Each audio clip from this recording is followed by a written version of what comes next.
Oh, yeah. Actually, she I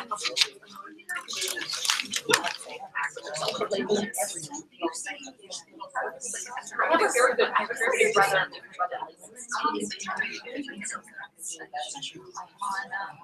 That's very interesting. So you're curious. In the community.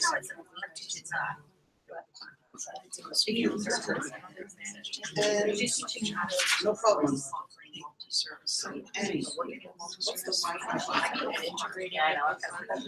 It's some random string of stuff. Oh, okay.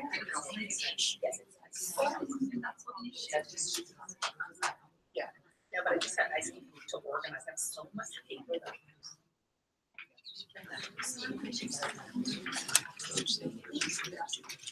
That's a problem. No.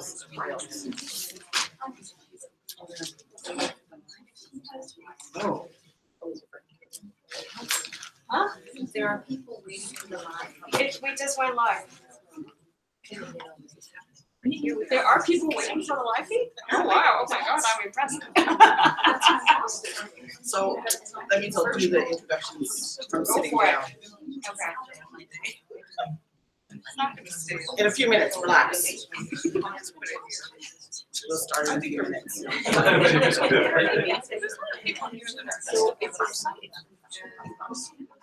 No idea.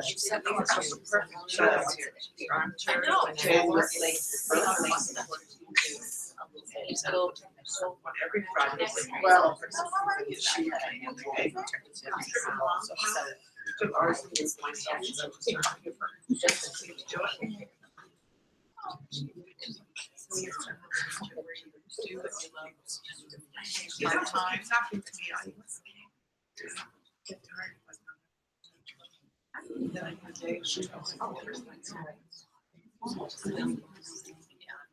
I just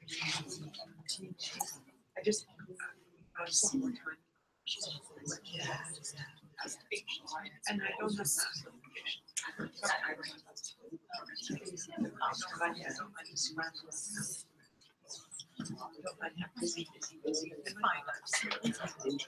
I just it's like, but it's not fun. I have friends in the same situation. She's ready to do it. I'm ready to do it. Oh.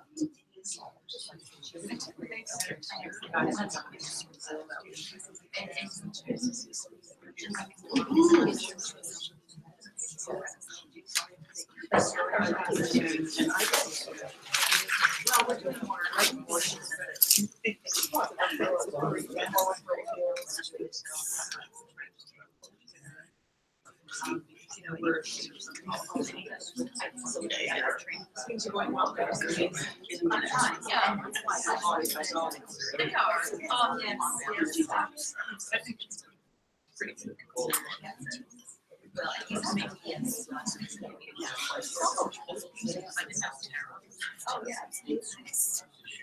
She's there.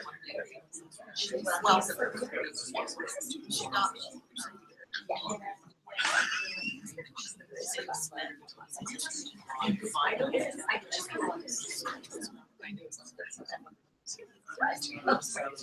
Okay, so I mean, but so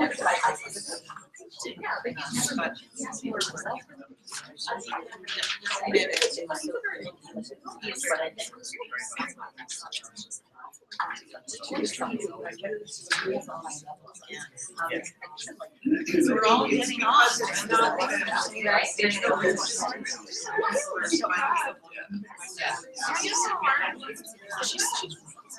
Yes, she's down. Okay.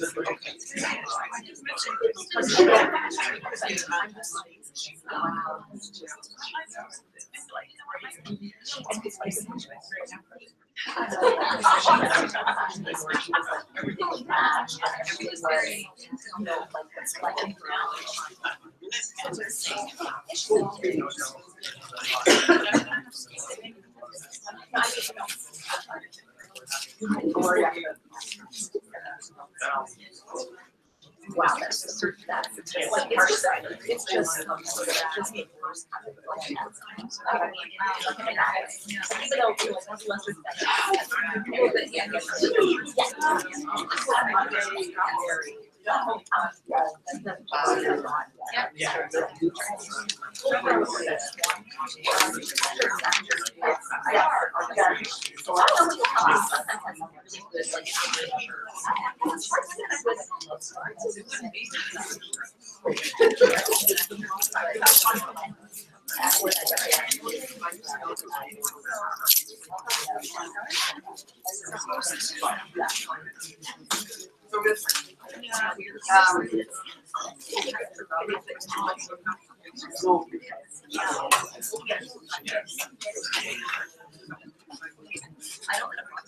Good morning. Good morning, everybody. I'm sitting down because we're doing a live feed, and if I'm sitting down, the camera and the live feed people can see me, as opposed to my usual standing up to welcome everybody. So good morning and welcome. I'm Judy Perry. I'm one of the Collective Festival of Literacies people. We're looking forward to a day of deep discussion and consideration. But before anything else, we wish to acknowledge that this land on which the University of Toronto operates. For thousands of years, it has been the traditional land of the Huron-Wendat, the Seneca, and most recently, the Mississaugas of the Credit River. Today, this meeting place is still the home to many Indigenous people from across Turtle Island. And we are grateful to have the opportunity to work on this land and with these people. The Festival of Literacies is a collective made up of Annie Look, Audrey Gardner, Felicia Davis, Paula Elias, and myself. And we're happy that you're all here with us and want to acknowledge the time that you've taken out of your work days to be here and present for today's discussions. And that we'd also like to recognize the many literacy practitioners who have preceded us and have contributed to this work. And more specifically to the Center for Learning, Social Economy and Work for their monetary donation, allowing us to bring you food and lunch for free. We'll be taping the panels and taking pictures from time to time today. We're going live on YouTube and recording at the same time. So if you don't want to be in the pictures, please feel free to move out of the frame or let the photographer know. We have a Wi-Fi password. Here it is. I'll put it back. Can't see it quickly. It'll be on the wall over there by the registration table if you haven't already picked up the Wi-Fi password. Next, just a little bit of how the day will roll out today. Please feel free to help yourself to refreshments at any time if you feel the need for a refill. Christine and Audrey will be our first presenters. It'll be one presentation with 2 views. Then there'll be a time for small group discussions to respond to the presentation. And if any of you attended the recent ministry symposium, please chime in as necessary. Following that, we'll have a bit of a wrap-up conversation and then free lunch. There will be gluten-free and dairy-free options. So please, just if you are gluten and dairy tolerant, don't touch those pizzas. And it'll be vegetarian, but not vegan. We can't do it. Washrooms are just down the hall past the elevators, and just past the washrooms is a little kitchen if you need to wash cups or anything like that. And now to our first presenters. Thanks, Judy. Any questions so far? No? Okay.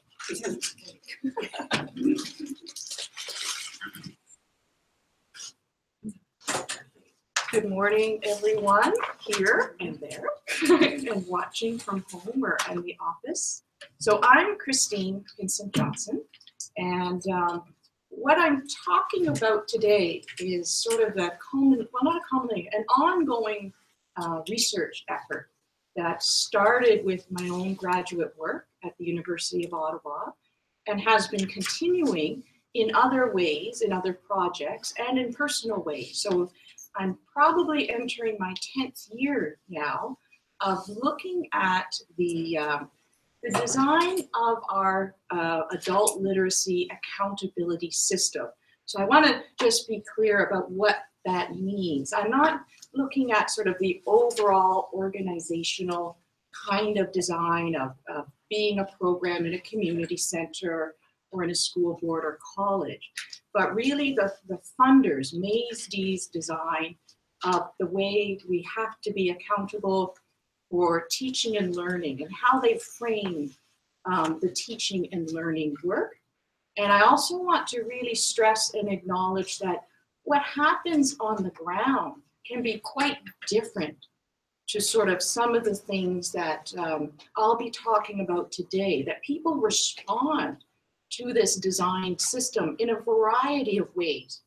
A lot of it might be just pushing it aside, doing as little as you want to do, need to do the mandatory reporting, but then turning around and going back to sort of your everyday practice and what you have been doing all along. That's not uncommon. So we'll talk about this is, I've been in the system. I am. We are in the system. Whether we like it or not, we somehow have to deal with it. So I've been working in the field too for since 1992, starting in a community-based program in Kingston and then moving into a school board program. So I've seen a lot of changes. A lot of changes have occurred, and we'll talk about how we are always continually in one of these system designs. And this sort of phase we're in now has become perhaps more entrenched, more complex, and more intrusive. So I'll talk about how I started to look at that and share what I've learned about how that operates. I'm just going to see. All right. So when I say, now I'm going to show some things, and you don't have to read them, and I know this is quite small, but I think people will say, oh, I know what that is. So they're intended to be artifacts, sort of, so you recognize sometimes and are familiar with many things. So I'm going to be looking at what I call system managerial texts. And one of them is this lovely little protractor. And how many are familiar with the protractor graphic? So our performance, what is called the performance management framework, and we'll look at that in more detail. So that's one of our key managerial operational texts that in the accountability system. The other one on the left is called a program logic model for literacy and basic skills. How many are familiar with that managerial text? So, oh, great. Okay, so, and I know there's been a couple of versions. This is the newer one, perhaps, that describes our system. But this one on the left isn't as distributed as widely, and we'll talk about that too. I'm also going to talk about these kinds of texts. Are you familiar with these? So the one on the left, they're both testing texts. The one on the left is a sample text that came from the EASY test. What's it called again? EASY, Essential Skills for Education and Employment. That was used a year ago really, in something called a Learner Gains Research Project, where the ministry was it was a field trial for the test. Was anyone involved in that EASY? So we got one, two, a couple of your programs were involved in using that. Okay, great. I'm glad we've got people who are familiar. The other one on the right might be more familiar. It is a milestone. So it's a sample of a milestone text. And again, sorry, you don't have to read the words, but they're just sort of presenting the overall vision of what these things are. How many work with milestones? Great, okay, so we got more familiarity with these texts. So that means we've got lots of expertise, and people who are familiar with these texts have put them to use in various ways in their programs or communities. Oh, okay, anyway, oh, no, that's all right. That's okay. Sorry, I just realized there was a quote on there, but that's okay. So it's a nice soothing. No text. Actually, that's great. No text. It's a moment of calm. And not all that text being thrown at you. So I'll talk just a minute about sort of how I look at these things. Okay. So I look at these texts in kind of a three-dimensional way. They can be examined. It's like an artifact. I think I used that word. I examine them as artifacts. I've learned to sort of pull myself away from how I think they're used or what they mean, and really look at them more in depth. And so you can understand them and examine them to start looking at and analyzing how they're made, what they're made to do, their lineage. Where did they come from? What are they linked to? And then what is their legacy of inherent biases and values and assumptions that are carried into the text? Okay? And their effects on people's lives, on their decision-making, and their everyday actions. So it's quite a robust way of looking at the text. So I kind of see that, you kind of have this effect of a ripple effect that occurs, and that you can examine the text in this way. Okay. Now, it's really tricky. This is why I've been working on this for 10 years. It's really hard to kind of, oh, that's an opening a black box. It's hard to look at our work and what we do every day in that sort of way, in a more objectified way, to stand back and examine it, because we have to make it work. And there's so many other things going on in your lives that are part of that. So it's a great opportunity that I was able to pull back and take a look and spend some time really examining the effects of some of these texts. Okay. So here's how I started with that, the essential skills, the rise of the essential skills. How many sort of are familiar and have had to use the essential skills framework? Okay, the 9 essential skills, your reading, writing, document use, working together, computer skills, et cetera, et cetera. So I was in a program at the time, it was about 2008, and I had an interaction with, I forget what they were called then, but the ETC, what was then, I forget what they were called at that point. And so we were having this interaction about the essential skills. And the conversation, it kind of went something like this. She was asking me to revamp, it was a monitoring visit, and she was asking me to revamp the student portfolios. They weren't quite good enough. So I asked her, so she was focused on this first aid, St. John Ambulance first aid certificate that a student had put in their portfolio because it had certain meaning for that student. And for us too, because it really represented quite a great deal of knowledge and work and effort, and was sort of a step towards what her pathway was and where she wanted to go. So I asked, so you want me to remove the certificate and develop some sort of rubric or checklist to show the essential skills and their levels, and put that in the portfolio instead? Exactly, she said. Well, why would I do that, I asked, when the student is proud of her accomplishment and the certificate is valued by the student's employer? Neither of them have a clue what the essential skills are. They are the skills needed for work, learning, and life, exclamation mark. But the certificate is the thing that is needed and has value. The essential skills are everywhere. I am elaborating a bit, but you've heard this. They are the Velcro that holds learning together. I'm just, I was perplexed at that point and getting frustrated too. But these are just general statements, I'm kind of arguing, that could mean anything to anyone, but they actually mean nothing. And no one really knows what they are. Then you should teach your students this language. You need to help them talk about everything they do using the language of the essential skills. That sent me into a research mode. Why? Where is this coming from? Why are you forcing this kind of thinking, talk, understanding over top of something that's quite real, tangible, and valued. So that got me started in 2008.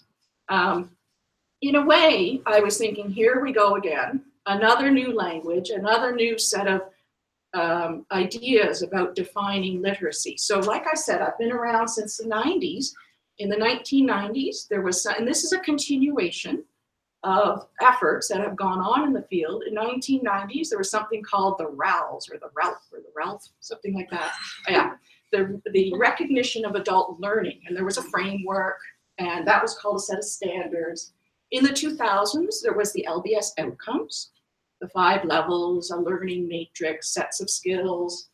And then we kind of had that essential skills phase, but that really morphed into what is now the curriculum framework we use, the OALCF. So that kind of moved into that. And here we are in the 2010s. 2020, is there a next one? Maybe, I don't. So these things have, it seems to be a cycle.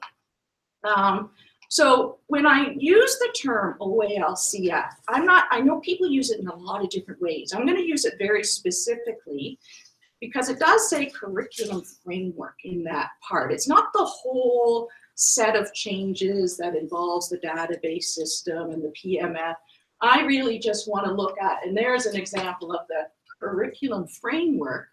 So the OALCF to me is the curriculum framework piece that was designed for you to learn a language about using levels and skill indicators, to do intake, to do the milestones. And basically, that curriculum framework was designed simply to support the development of the milestones.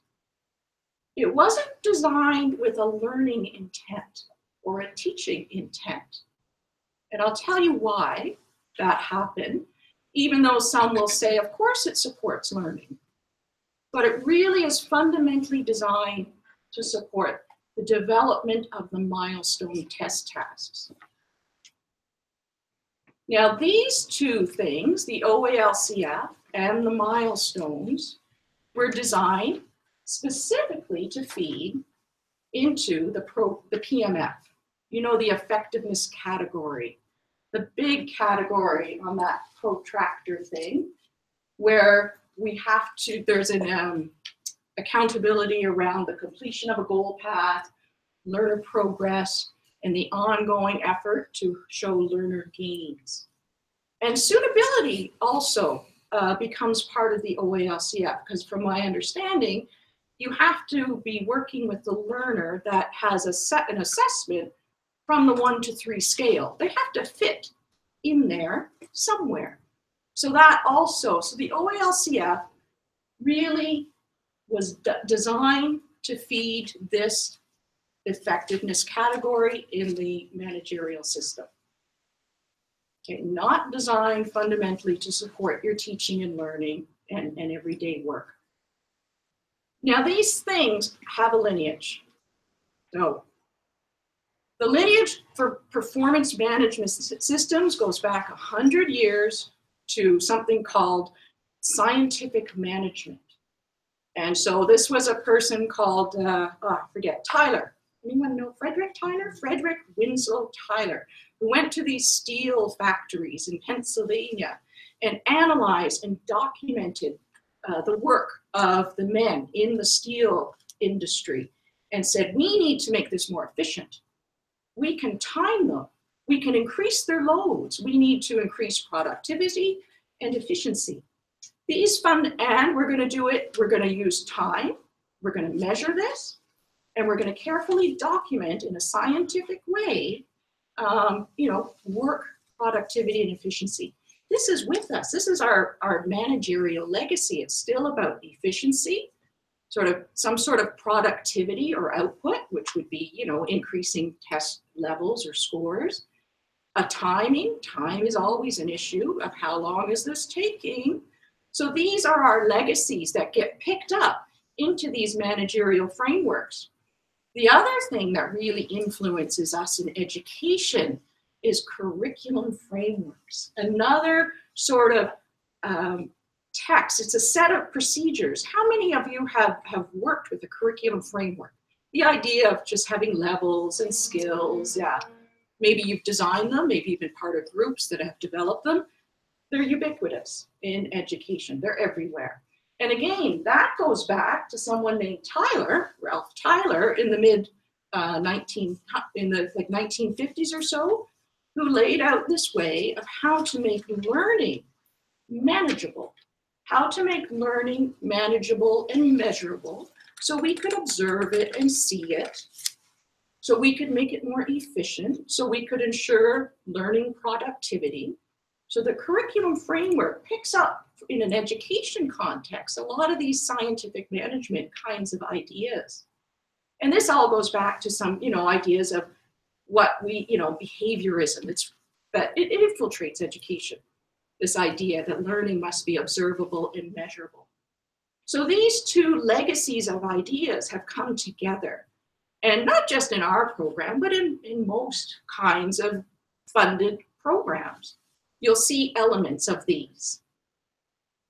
But we've got a third, and just to sort of demonstrate how these things sort of morph into our day-to-day lives, how many of you have worked with a SMART goal? Yeah. Or worked with students to establish SMART goals, but look exactly what they are: specific, measurable, timely, realistic. They've got their genesis in this scientific management movement, which on its own is, we got to look at these things. Okay, well, yeah, it's good to be timely and increase productivity, but how do these things end up getting used or misused? And is it effective? Is it useful? And what's it mean for teaching and learning?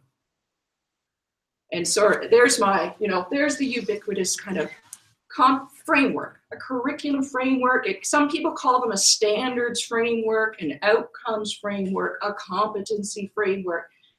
They all have the same kind of actions around them. Let's have a hierarchy of levels. Let's have subject or learning domains, reading, writing, math, whatever it might be. And then let's define that progression in that hierarchy. This one says with proof points or with specific kinds of statements about skill development. And a certain kind of skill development too. It has to be observable, not stuff that might be happening here that's complex, that's interrelated. The observable, measurable stuff. If it's not measurable and observable and connects back to this sort of framework, doesn't really count, is it? Not really valued. So they're extremely limited in what they can tell us about what's happening. Now, the third element, okay, this is where it gets interesting in Ontario and Canada, is the way Canada, and specifically Ontario, has integrated into understandings of literacy elements from international adult literacy testing. This has not happened really to such an extent anywhere else in the world. We are unique, especially in Ontario, and how Ontario has taken up the international adult literacy testing project.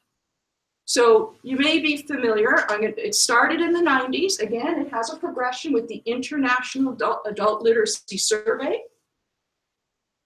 Round of testing called the Adult Literacy and Life Skills Survey in the 2000s. And we've just sort of heard about PIAC. Has anyone heard the term PIAC? The Program for the International Adult Competencies. There's another A, Assessment of Adult Competencies, yeah. All of these projects are generally overseen. They're overseen by the OECD, Organization for Economic Cooperation and Development. And they've come into our programs. You think, how, why, who cares? Like, what does this project of international testing that does this sort of thing, what's it have to do with us? What's it have to do with teaching and learning? And why have we in Ontario picked it up? So here's something you might see. from the testing project. So here's a common artifact, a ranking table. So when PIAC came out, okay, we're gonna look, where's Canada? Where's the OECD average? Who's above us? Who's below us? So this one is digital problem solving and young adults. I just wanted to grab this more as the visual, not so much for the content, but people are you familiar with sort of a ranking table for PIAC? Okay, and from international testing. So it is a very key element of the project is to produce this kind of artifact for the public, because this is the stuff that people connect with. It immediately sets us on a track of doing something with it, thinking about it, making some assumptions, assigning some values. You know, where's everyone ranking? Who's superior? Who's inferior? So these are very powerful kinds of artifacts that are in our lives and in our program. The other very powerful piece that came out of the IELTS, the first round of testing, is this piece. Now this is one I will read a little bit for you. This is where we had these statements made about people's abilities at each of the levels. So folks at level 1 in the test, this result, it says, indicates persons with very poor skills, where the individual may, for example, be unable to determine the correct amount of medicine to give a child from information printed on the package. Where does that take us in our thinking? Of course, it's completely false. Nobody knows that, and I'll tell you more about that. But where does that take our thinking? Who is this person? Who is this person that would dare threaten your child and their well-being and their health? That's a level 1 person. The big step, I'll skip 2 there and go to 3, because this is the one that really took hold in programs and in policy, the level 3 statement. Level 3 is considered a suitable minimum for coping with the demands of everyday life and work in a complex, advanced society. It denotes roughly the skilled level required for successful secondary school completion and college entry. Like higher levels, it requires the ability to integrate several sources of information and do more complex problem solving. But this became what is known as the suitable minimum for people. The suitable minimum, this level 3.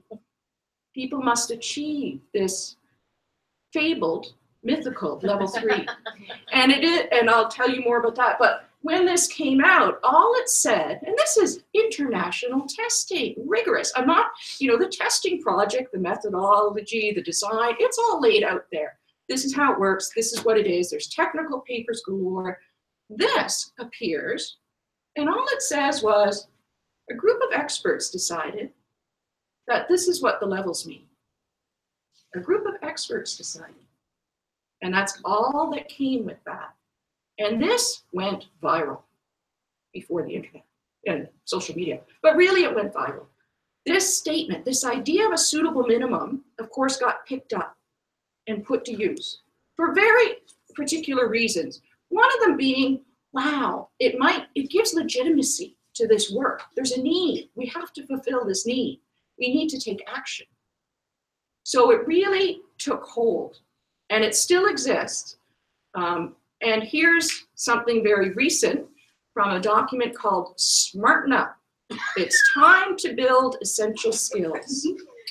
It's from the Canada West Foundation. And here's the statement as it gets put to use in our lives and sort of policy. It is estimated that fully 49% of the adult Canadian population, age 16 and older, have only level 1 and level 2 skills. Half of our adult population lacks the literacy skills to compete fully and fairly in the emerging knowledge-intense global economy. Half of us, sorry folks, half of us lack the skills. So for a lot of nations who first saw this in the 90s, they're just like, this makes some sense. This is ridiculous. They kind of ignored it. They really did just say, this is really quite ridiculous. We didn't. Canada didn't. I think this is actually a made in Canada project. These statements came from a partnership between StatsCan and the OECD when the Isles was in Canada. I think these statements are truly a made in Canada project. They were funded, work was funded and supported to keep that idea of these statements alive. So that's a bit of a tangent, but once we can look at now the lineage part of this, because of course these ranking tables and even these categorical statements have a lineage. There's a nice little chart. Yeah. So from 100 years ago, this is the results of one of the very first literacy testing efforts that occurred just after at the end of World War I, and it's a US project. So yes, IQ testing, we have to look at how IQ testing has been used particularly in the United States and taken up in the US as parts of rankings of superiority, inferiority, and scientific racism. This is sort of the connection here. So what we've got ranked in this chart is countries, nationalities, race, and ethnicity, and rankings of the officers, commissioned officers, and people's roles in society, people's roles. So people's roles, countries, race get ranked. And it's been going on. This is something that started 100 years ago and continues. And it's taken up really in these international testing projects. The other part of the testing was a categorization effort. So one would take the results of the IQ testing, and this is where we had these terms of, from 20 years ago of idiot, imbecile. These were the scientific terms that were used at the time to describe the results. I was quite astounded finding this. 5 levels. Coincidence, perhaps. Pardon? What year is this? This was from, I found in the early 1900s, and it got presented in 1924 and used as part of discussions about curtailing immigration in the US and who should be supported to immigrate and who should not be supported to immigrate. And literacy testing was part of immigration in the US too. Not dissimilar from the use of the Canadian language benchmarks. It hasn't disappeared. It's become more complex, more integrated, subtle maybe, but we see it. We see the evidence of it. It permeates, it comes up. Okay. Now, that whole discussion around what those levels meant about people's capabilities and roles in life, completely repudiated. It's false, it's wrong. It came from nowhere. So the PIAC folks did finally make a statement that said, we're making no claim that level 3 is essential to managing in modern life. That's manifestly false. So they got caught on something. And they did come out, and this had been going on for 10 or more years to say, we can't make these statements. The test designer said, we can't make these statements. These mean nothing. But finally, 10 years later, the PIAC folks did say, in a fairly public way, in Canada, not surprising, I think, that it happened here at an event for the Centre for Literacy in Montreal, that the statements were made in front of Canadian policy group. It predominantly was also international. So that kind of description is a supplementary interpretation which has been put on these levels, which I don't think is justified. And I think that's a view that is shared by many other people around the world, read as well. But of course, this was 2013, that smarten up, it's time to build your essential skills was 2015. They still hold, they still stick. They still circulate and people are still pushing the statements. Do you want to take a moment there and ask any questions, or that was a lot of information, plus I've lost my. Yes. What is intriguing, what you've shown is pre-internet, post-internet demographic literacy assessment, so that it's not even night and day, it's between galaxies changes. Well, Technological I think facilitation. that's the interesting thing about this, though. It's not that different. We've got these historical artifacts and texts. No, the point I'm making now is Yeah. that with technology in 2017 plus and pre-1990 or pre-1995, Yeah. so you go back yourself to 92, and keeping in mind that from 92 to say 2010-ish, that all of this formal state-driven, especially in Canada with education, state-mandated, state-funded structure, Mhm. right? If you want to call it that, administrative management of how to assess literacy in adults. That those people go back even further because they were the PhD or master students who ended up working for the government or Stats Canada, etc. So the point I'm making here is that now with the technology, it's not a comparison. You can't, because the people who have grown up, right, are so totally different. So Oh, so okay. Yeah. I just want to speak to that. I think it's not really about the comparison. I think it's trying to notice the underlying lineage of, we use the term literacy, but what we are actually talking about is historically the concept of illiteracy. And that we think that we're clean and squeaky today and we're away from the morality and the racialized and the ableist and the gendered and the criminalization notions of illiteracy. But I think what we're trying to argue is when we may have shiny new technology and new terminology and fast-paced and new vocabulary like a knowledge economy, but we're still working from an underlying place of who is more human and more valuable and has more power. And the idea of being literate or being illiterate continues to play a powerful, subconscious, unspoken role in the ranking and categorizing of kind of our social world. Thank you. No, thank you. That's wonderful. And these mechanisms allow that to keep happening. That's right. That's the. So it seems to me right now that there is, especially amongst this community, a big push against kind of this quantification, like objectivization of like the measurables in this framework. So is this something that has been around since the beginning? Has there been a group of people since the beginning who said we shouldn't measure this way? And has it been the same amount of people that have grown?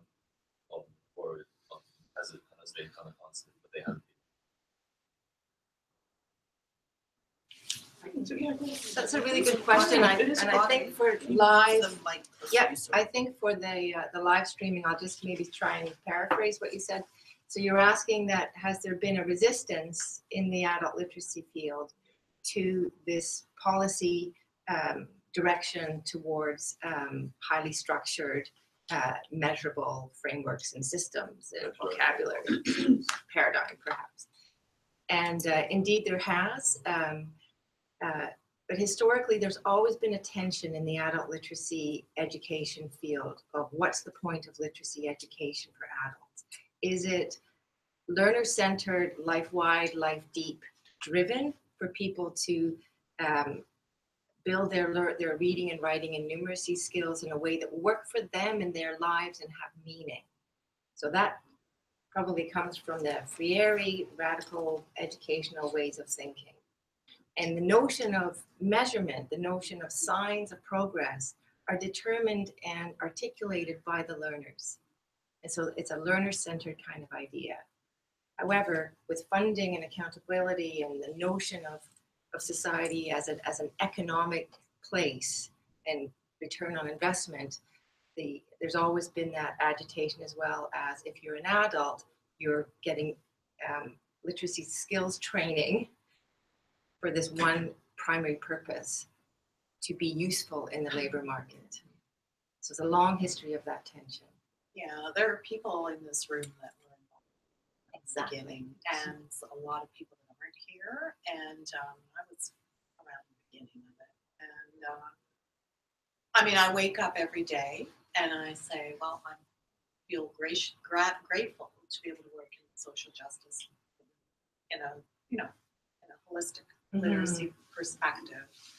However, having organizations and networking groups, and some of us who really believed in deep learning, creativity, and curiosity, and how do you support human beings in your program that when this is going on, it's very frustrating.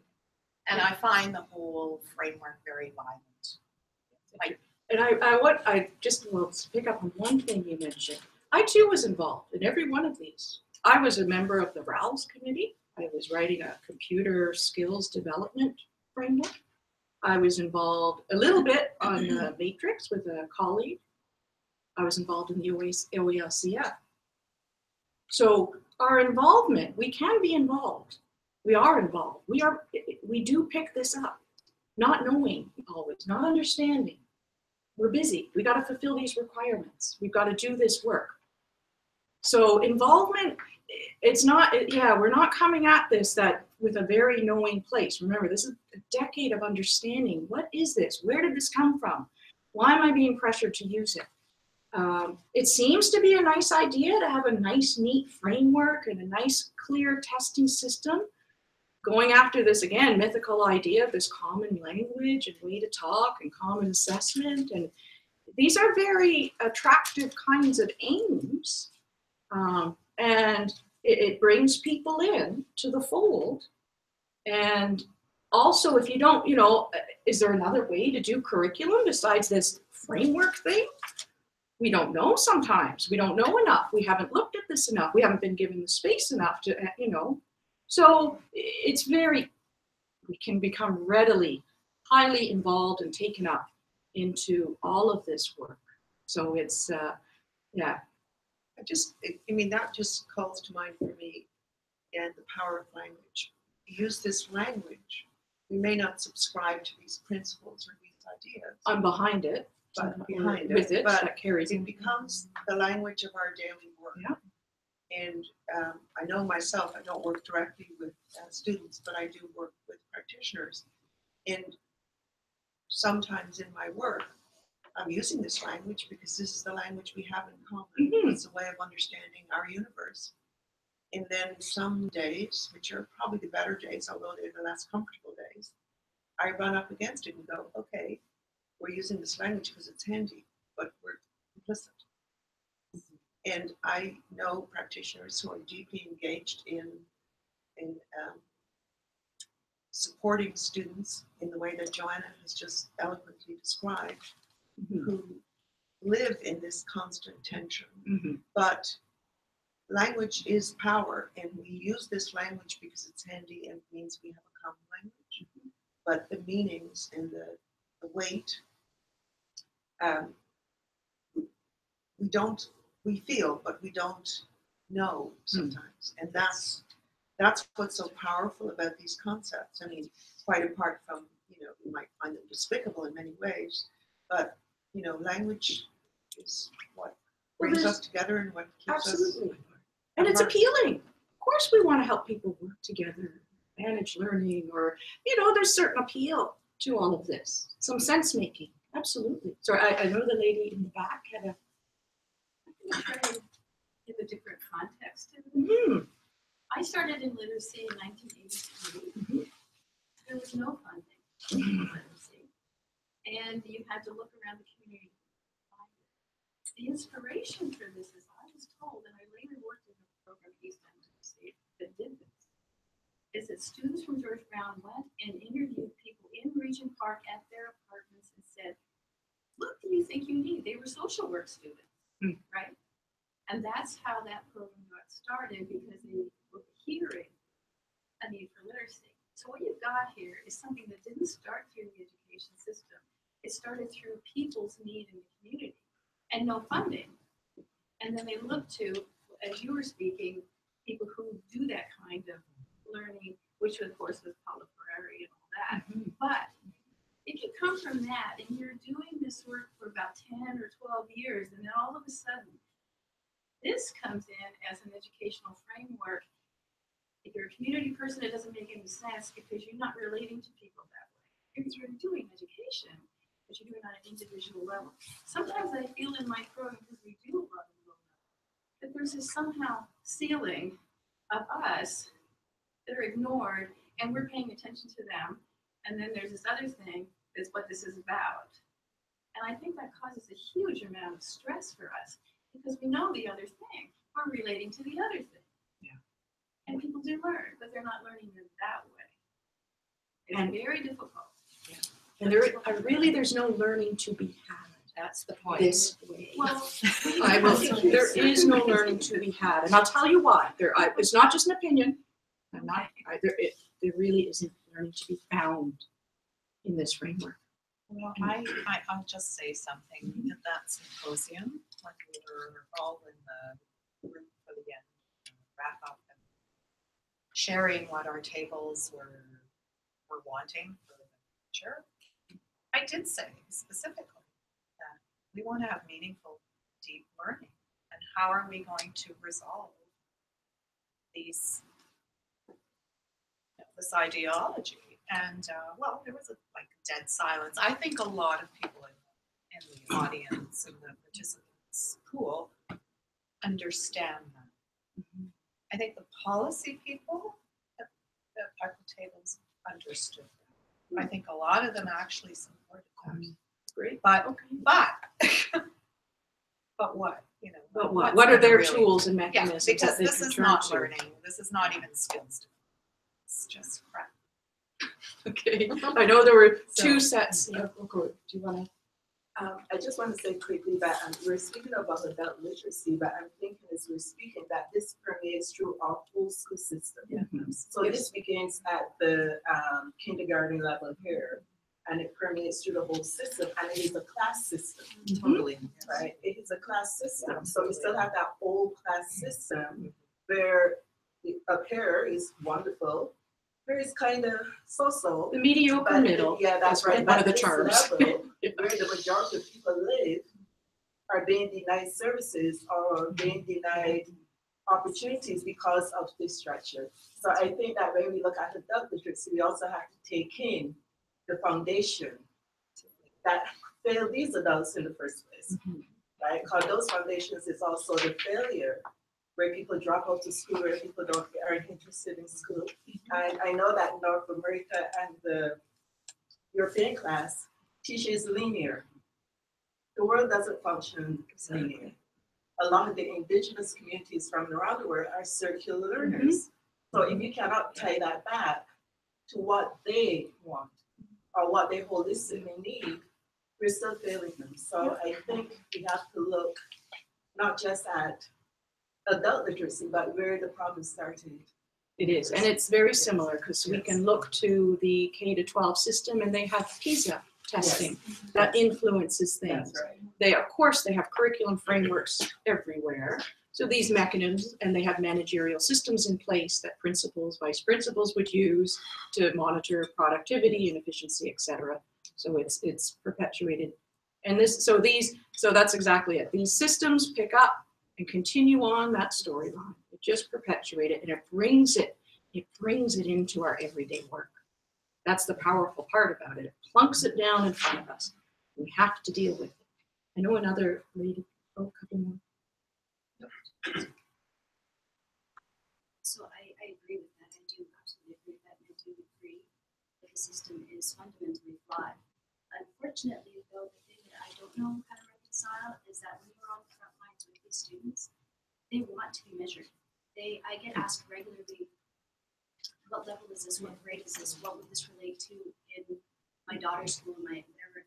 And unfortunately, because we tend to be more flexible, students sometimes seek other programs that have more measures, that have credits to a certain whatever. So we lose students as a result of not having certain measures that they're looking as a result of the flawed design to begin with. So what do you do? It's interesting. And they're caught up in this too because the measures have value, right? So they want to be connected to that system of value. You know, don't continue to devalue me and marginalize me. Let me have access that everyone else has access to, no matter how flawed. It's a wonderful, great question, and it's complicated. It's okay to you Could you have, and then we'll go to. Yeah, I mean, when I look at this, I see two tensions. Number one is the historical global tension of colonialism, and that we teach English as a way of reproducing colonial capital. And so in many ways, by participating in literacy education and these measurement projects, we actually legitimize the colonial rule over and over again. The second thing is the theoretical valuing, as you mentioned. You know, these measuring scales, they come from developmental approaches to theory, cognitive, psychometric.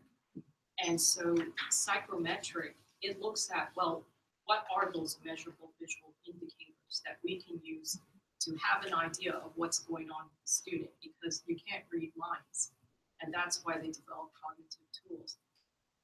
But because they have that seemingly air of being scientific, and because they can be applied in objective and transmittable ways, that approach often becomes implemented in this colonial project.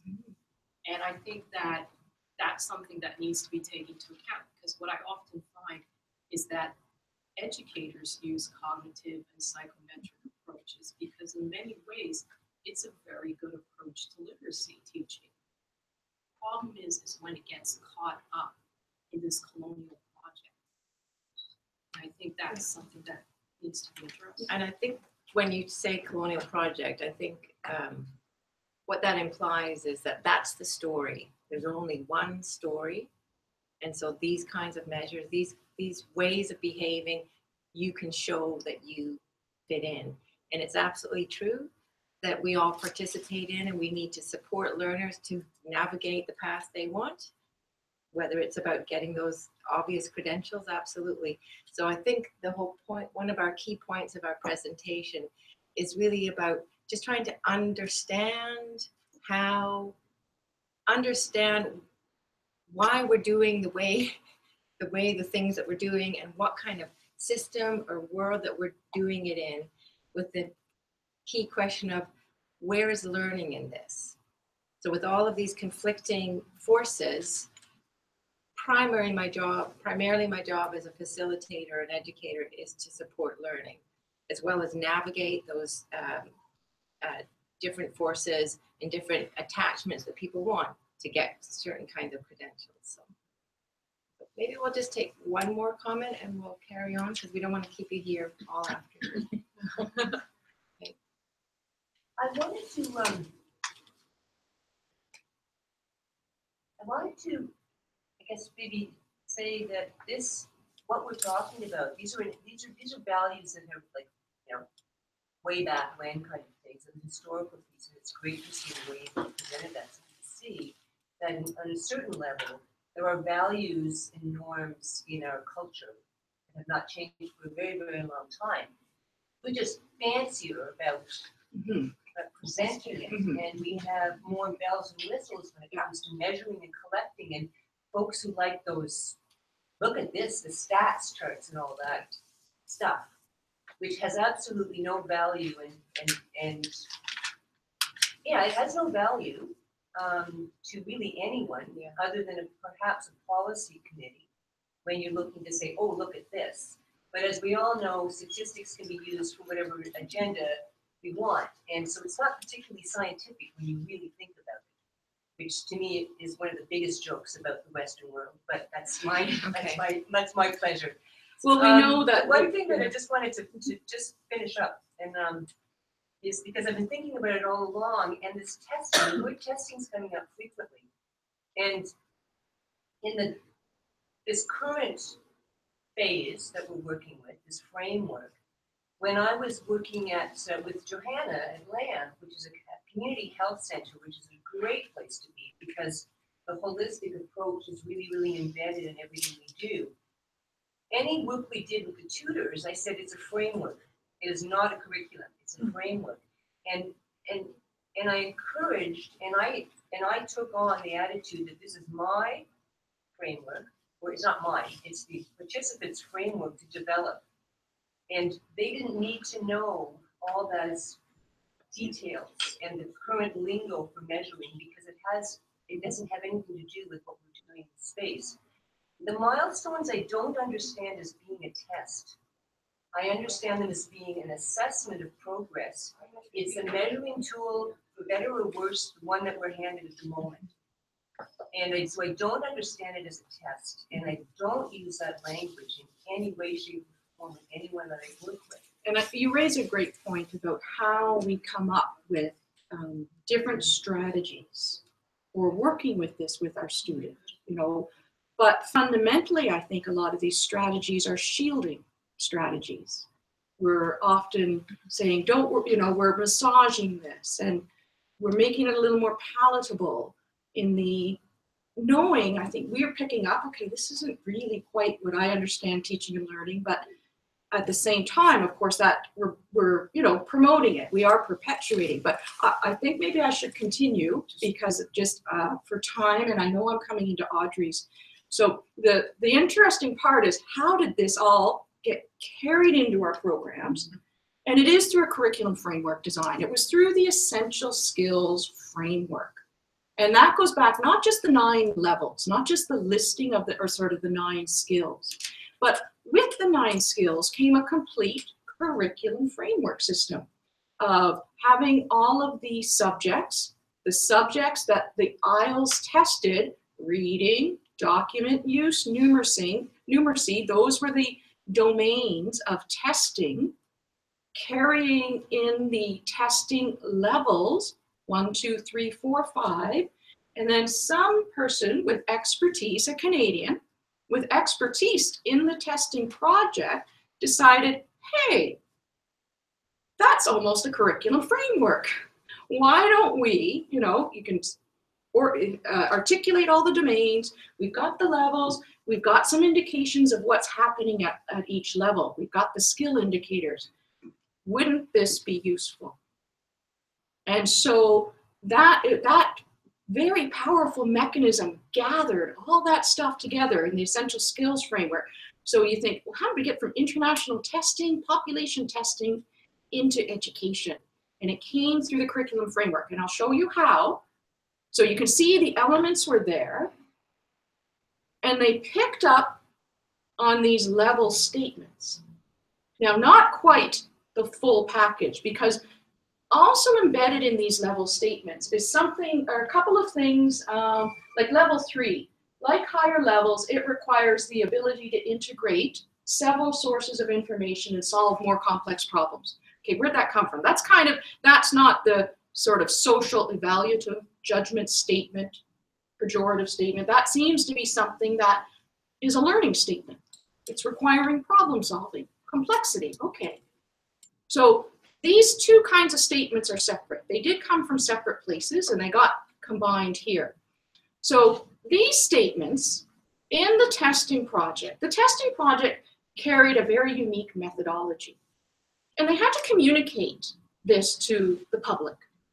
It didn't convey things in a grade system. If you said, oh, people are, as past tests had done, people in Canada, the majority test at grade 5 or grade 10, whatever, right? So testing projects used to do that, convey results through grade levels. People got it. Oh, wow, okay, I get that. You know what, we have a whole bunch of people who are only testing at grade 4, that's a problem. That was sort of the past way of conveying, and it was a different kind of testing project, different kind of method. This one created a scoring system, 500 levels, 500-point scoring system. Who cares? I mean, it's abstract, right? No one knows what it means. So then they put these levels. They categorize the results into levels. And so that categorization, those terms about what is happening at each level, where these are more of the learning kinds of things we pick up on. So level 1, most of the tasks at this level require the reader to locate one piece of information. Is that familiar? Yes. Uh-huh. In the text that is identical or synonymous to the information given in the directive.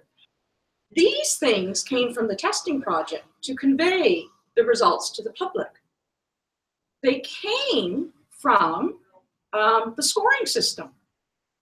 The scoring system developed for testing awarded points for scoring on these kinds of complexity indicators. It was only ever about a scoring system. Okay? And so that's where these kind of learning indicators came from. People didn't go out and observe a bunch of people and make some statements and, you know, what are they doing? How are they doing it? It simply came from the scoring system that was set up. So what happens then is that you get these descriptions from the scoring system that are morphed into standard statements. And you knew this one: locate one piece of information. Information in text is identical to the question. That was all about scoring. It was all about figuring out how we're going to determine the scores we can apply to make each of these test items, you know, from a one sort of level of difficulty up to a higher level of difficulty. So they aren't learning statements. They didn't come from reading theory. No reading theory, none whatsoever, zero.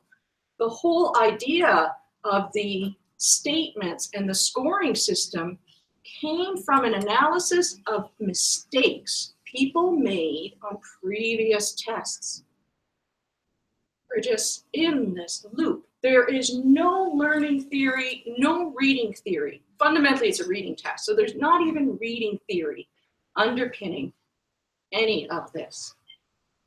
So there's nothing. I'm just going to so if this is all very confusing, then everybody's in the same place, because it really is about using a way of thinking and enforcing it on a well-established world that was based on teaching and learning of reading and writing theory that had its own history. There is no logical fit. And what it asked of practitioners, especially here in Ontario, but across the country, I worked in Alberta, was almost like a mind twist that we had to do. We had to take our heads off and put them back on to say, yes, we're going to learn this new vocabulary and be confused about the meaning from here going forward, right? So our frustration in our daily work and the disconnects that we all feel, it's because it's a complete and utter misfit. Great. No, thank you. Okay. I really appreciate it. So we'll carry on and we'll aim for clarity. And it's correct. Audrey has mentioned these things. It has become used very widely in Canada. Ontario is the only province that has mandated it and integrated it completely into its accountability system. Probably the only jurisdiction in the world that I know of that has gone this path. So what happened once the framework got into the hands of people who recognized what it was and how to work with it? Curriculum developers, educators. There was also some government-funded training for how to use the essential skills framework. Well, then there's a whole bunch of offshoots. You know, other frameworks got made. And so that lineage of those offshoots would be things like camera and signposts, frameworks plus tasks for learning tasks, the OALCF and the milestones, the framework plus the test tasks or learning tasks, because then there's a whole bunch of other learning tasks that also were developed, the Ontario Skills Passport, something called Measure Up, smart enough, measure up. Okay, so there, people know how to use this stuff. This is what's very interesting of looking at these texts. They put them to work. I know what this is, I know how to use it. Adaptations are made, definitely, along the way. changes are made, things get reformulated a bit, but the fundamental basis remained the same. There's a lot of, you can trace it all back. We're still saying, you know, locate one piece of information in the text to define a level 1. What does that mean? So the lineage can be traced back. The other thing that went on, so the project, the intent of the framework is to help people get into a level, basically. It's a leveling system. And the other piece that went on was a whole bunch of spin-off tests. So there's the major test project that occurred from the Organization for Economic Cooperation and Development. There's actually a test bank. And although that test has changed over 20 years, the actual things that the learner, any adult would be presented with have fundamentally remained the same. So it's remained very intact. Then we got United States started doing some things so that they could be used by individuals. They've now retired a couple of them, but I'll name them. You may be familiar. So the test of applied literacy skills, it's retired. Prose document quantitative. Some of you may have tried that out or used it in your programs. They all share the same. That's retired now too, because the OECD has created a larger, see, these things get bigger, more complicated. They've created a larger test called Education and Skills Online that is immediately accessible. You can go, anyone can go online and try it. Dozen different languages. You see a little Canada flag and you can go in and you can take the test, exclamation mark. You can go in and you can take it and try it out. And so the intent here of having this proliferation of tests, including Canada's offshoots, what Tracy would call the illegitimate children. It is a second generation that got further from the expertise at the top. TOWS, Test of Workplace Essential Skills, a retired test called ECHO, it's gone now. The ESDC, you can go and look at now, the Employment Skills Development Canada, their skills indicator online, intended for pre and post, and of course the EASY, that some of you may have tried, the Employment Essential Skills one in education employment.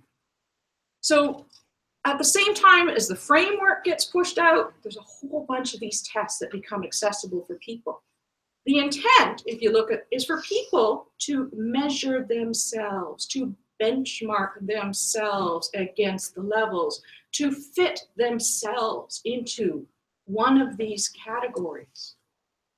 In order, of course, to, the intent aim being that you're not enough, you need to move up a level, you need to reach that fictitious level 3.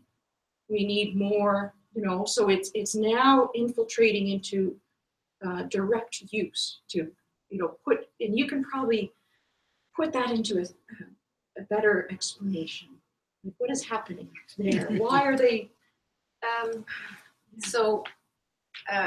I'm talking, my talk focuses on not learners, but the interiority of learners, how it feels. And so I think these kinds of tests, how these tests, what happens is that you go online and take a test. And most of the time with this kind of system and this kind of framework, you will end up feeling worse about yourself than you will. You'll end up questioning that you thought you knew more or had better reading and writing than what these tests will do. So there's an embedding in the body of failure and lack and deficit. And more than anything else, that's really the impact at an individual emotional level. That's what these tests tend to do. Myself, just finished my PhD. If I went online and took that test, I would probably not reach the whatever 275 point score to reach level 3.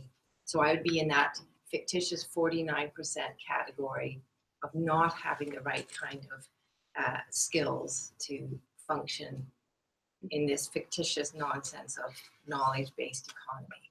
So, because it basically, if we think about, I think what Christine is saying is that an analogy might be, the navel gazing of the creating of this fantastic machine called the assessments, the tests, ran away with itself, and that's all the world that they see.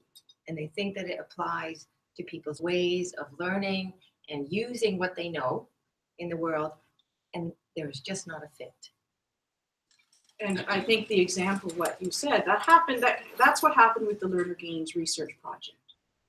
Is not only was it did learners left with a feeling less than what they thought they were, devalued, frustrated, failure. There were statements in the test itself that led learners, that directed learners to feel that way.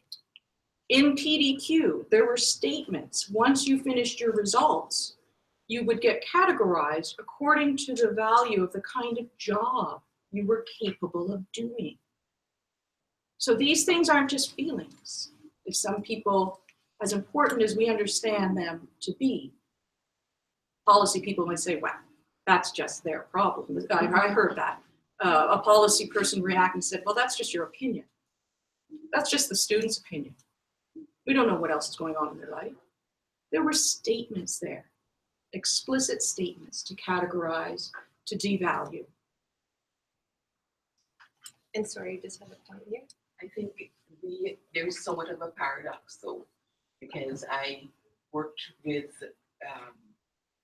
folks from Alberta who had started the TAOS testing. Mm-hmm. And I think part of the reason why it was highly valued was because a certain segment of the population needed to be able to demonstrate that they had skills that employers seem to devalue, particularly newcomers. So internationally educated newcomers whose certification and their credentials were devalued locally and they couldn't find jobs. The intent was to find a tool that would spit out at the end of it a credential that employers would recognize that would then push them higher in terms of the desirability, and as a result they would find employment. So I think the underlying purpose for some of this was good, because failing that they would be unemployed. The whole syndrome of PhDs driving taxis. I think part of the purpose was to find another way to for individuals to be valued. And I don't, absolutely. Yes. So you or me? Okay. Can I go first? Yes, you go. So, so I spent most of my time working at Bow Valley College, which is exactly the college that invented TAOS. And I didn't work in the TAOS department, but I came to see that the TAOS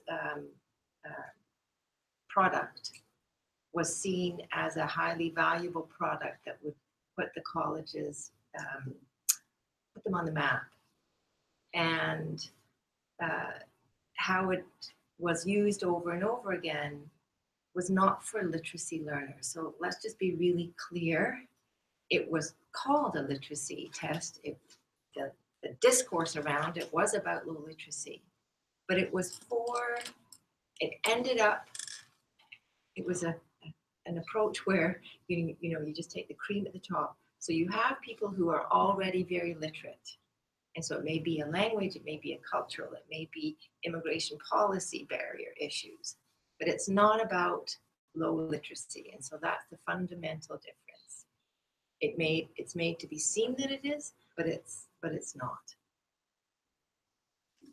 And I think you speak to, and another point that was made too, these, on a certain level, the aims, the intentions are appealing. They are attractive. We get hooked into it. That sounds reasonable. Yes, we do need, why do adults have to be pegged by a grade level? That doesn't make sense. Why can't we be doing things that seem to be more realistic? and more applicable to their lives? Absolutely. Those things are, all of these ideas were carried with these tests. But as you go deeper and deeper and deeper, is this what is really happening?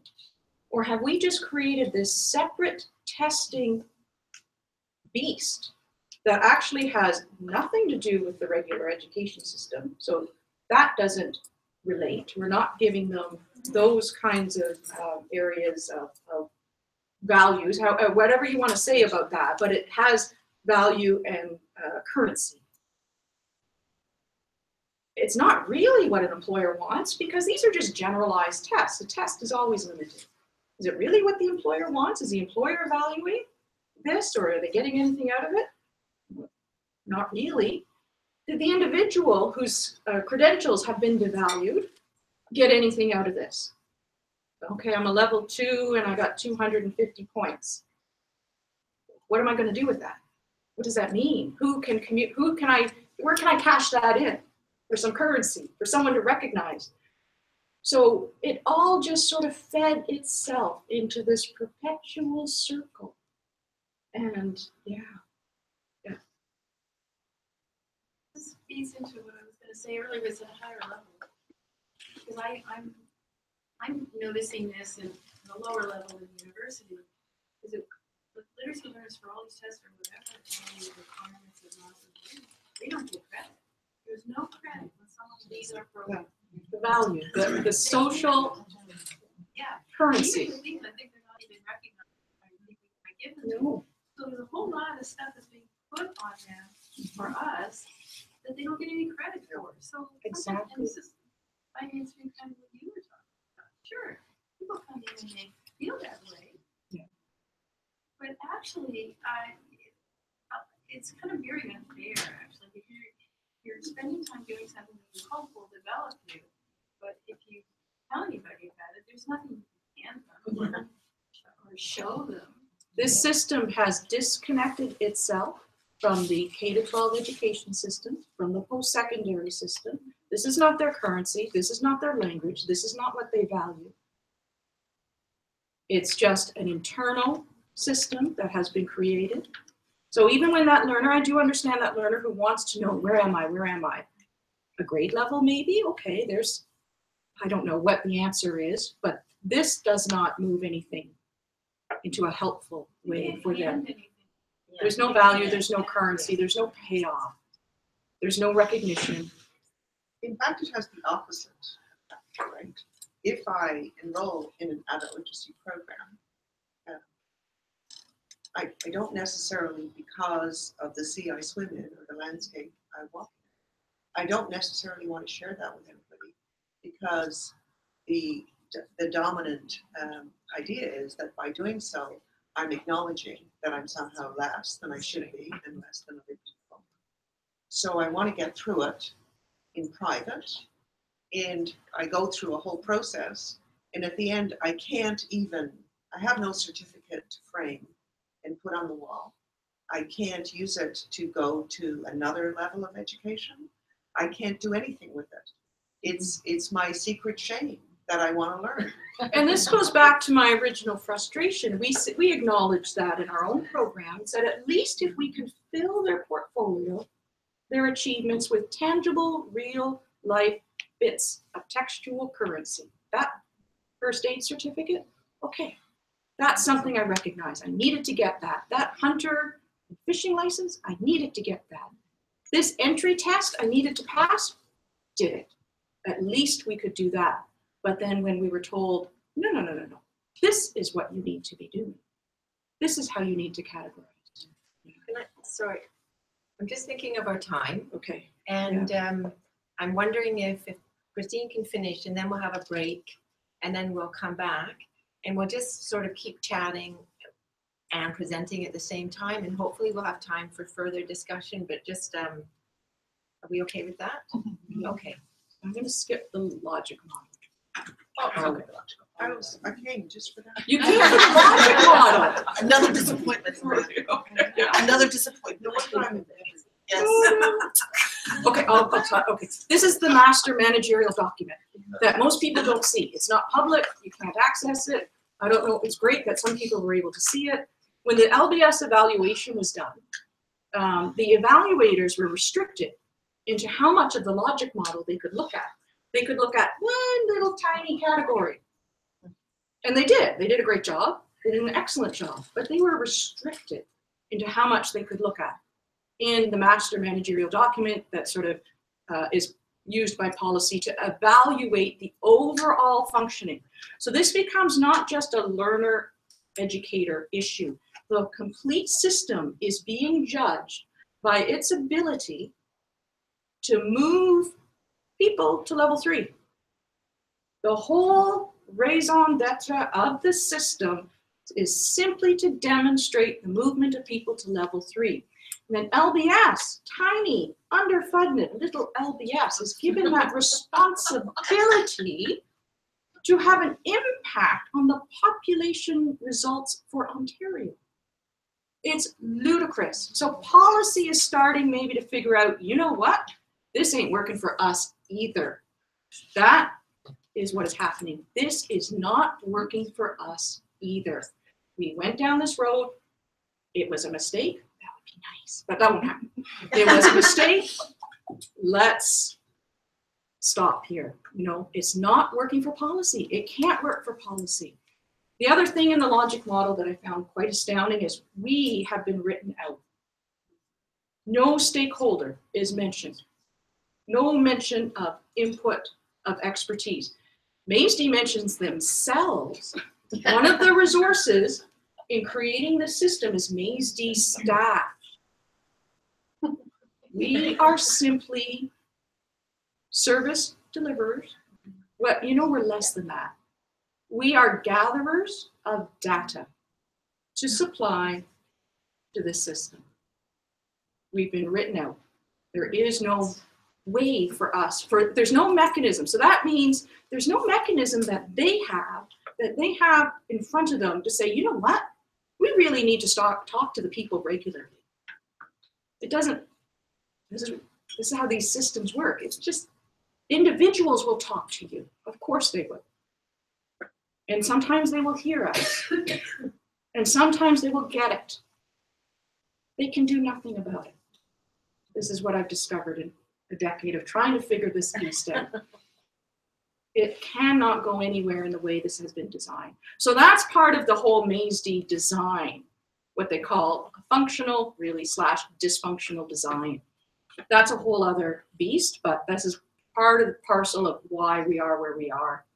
So this is where, you know, this is an instructor's, oh my gosh, her flow chart, her 43 item flow chart of what she needed to do to comply with the system. All the items at entry, at exit, the learner plan, the service plan, you know, we're now all embroiled in all of this. And the testing bit is like one item on her 43 item list. We get that.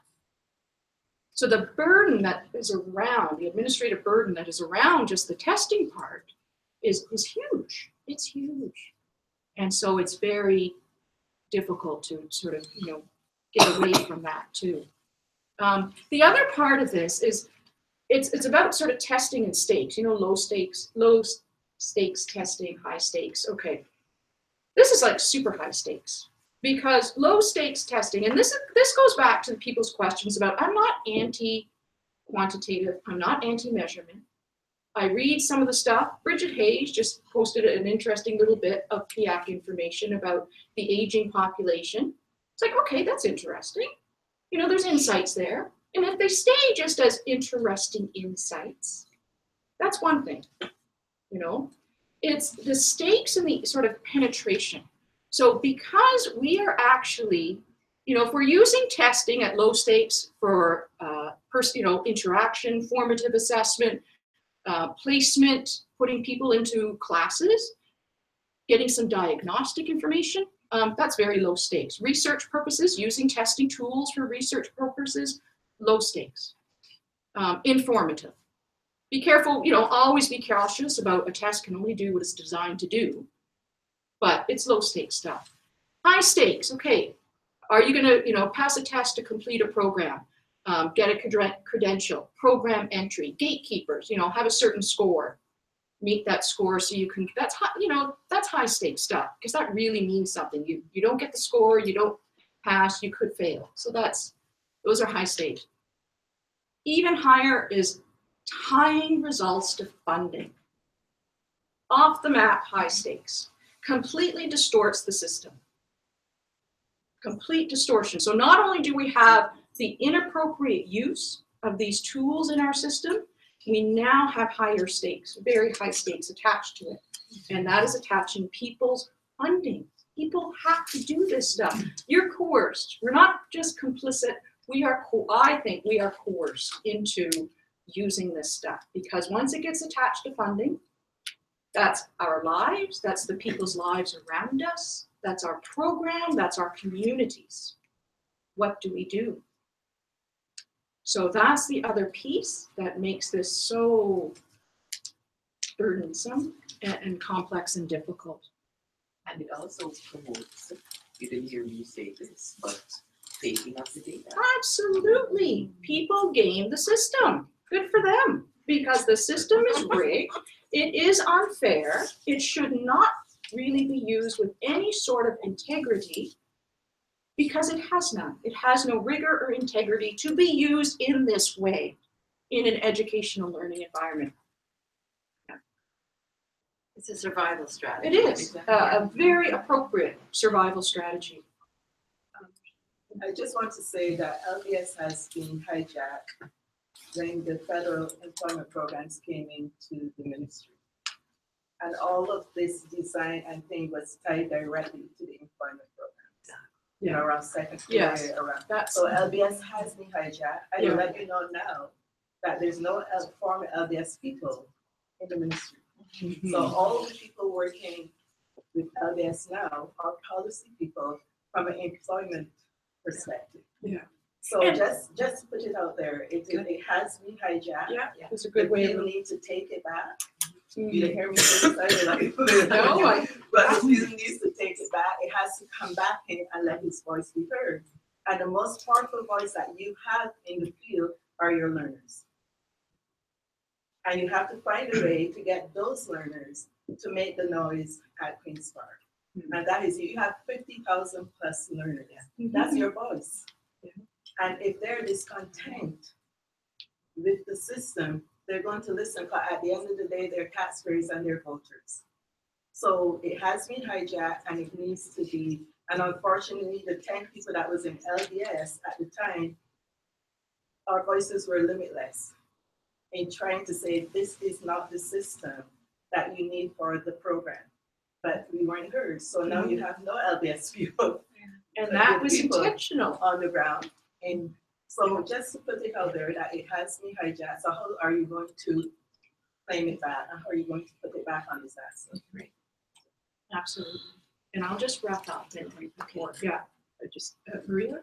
No, I just wanted to say, like, this is happening in our field and we know it from where we're sitting. Mm-hmm. But we need to put it in another context, which is, this is part of a larger movement at the provincial, federal, international level, where in every field, similar systems of management, control, and compliance. And we have all, as people who live on the earth, internalized that over the last 30 years, that we have to have value for money, and that has to, we have to think in those terms, in economic terms, because our only our right to existence is based on our value in the so-called marketplace. Another giant myth that we have all lived with. And so it's not just in literacy; it's everywhere. Like, this is a political, this is a political problem that we're living with. So we need allies. There are natural allies for us in all kinds of other fields. Yeah, absolutely. There's that, and within the system itself, having tried to figure it out, there are no mechanisms. Like I said, we've been written out of the logic model. There is no voice. There is no opportunity to ask us. They wrote us out. There is this massive system that's been developed. They need to be held accountable. When these systems are developed, mechanisms have to be put in place where they reach out to the field and monitor them. What is happening? What is the impact? Is it working the way I thought it would work? Or is it doing something else? They don't do that. There is no accountability at that policy level for saying, okay, you've developed these wonderful PMFs and the graphics and we've had training and blah, blah, blah. What's your accountability now? There needs to be audit processes, just like financial audits, around these textual documents and processes and accountability on their part to monitor, to modify, to hear, to understand, to analyze what is happening. And that doesn't exist in this MEAS defunded area right now. So I believe some potential, some ways of giving ourselves alternatives. Isn't that a great graphic? Okay. So if it's okay, we could maybe take 5, maybe 7 minutes break and then come back and we'll carry on. Thank you. Thanks.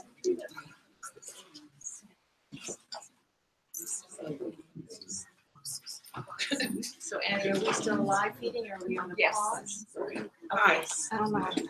All right, so we're just going to vacate the table and we'll be back. I'm not sure where I'm going. There's a few people. Oh, that's great.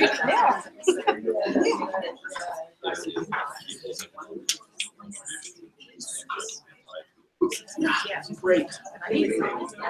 But you're actually,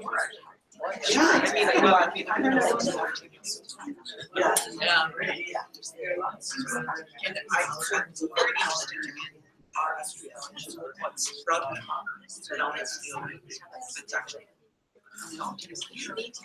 And I noticed I was born in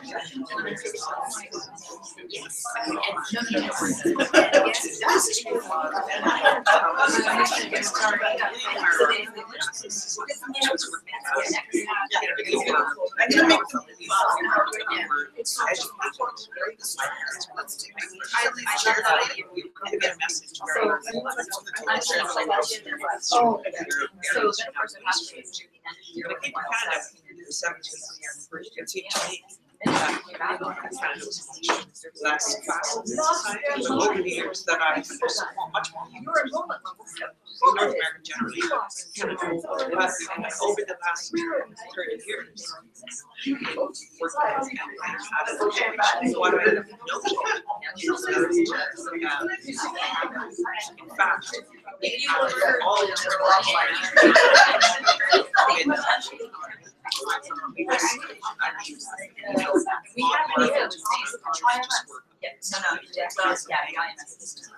when did we start thinking about ourselves as And the horse. yeah, this was going back to the long horse. Oh, I remember. So there was a. this process is not as successful as the government's how actually The numbers, we knew the numbers. when we start thinking, for example, everybody says my model, water or commodity, jobs, you know, and when you always the first question is, what is the return on investment? If I invest in your education, I want something back. Choose to be an educated person. I like your Questioner, it's an interrogative system. So what I want you to do is client. I'm doing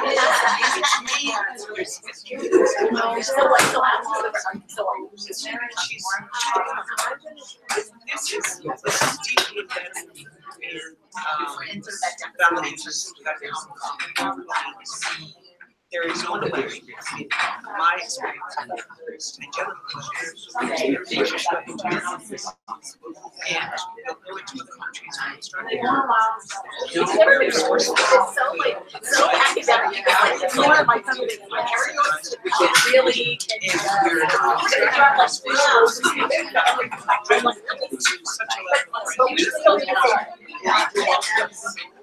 got everything fixed. Then we'll say, hey, you see, right now, we say, I think people should be back into education. And this is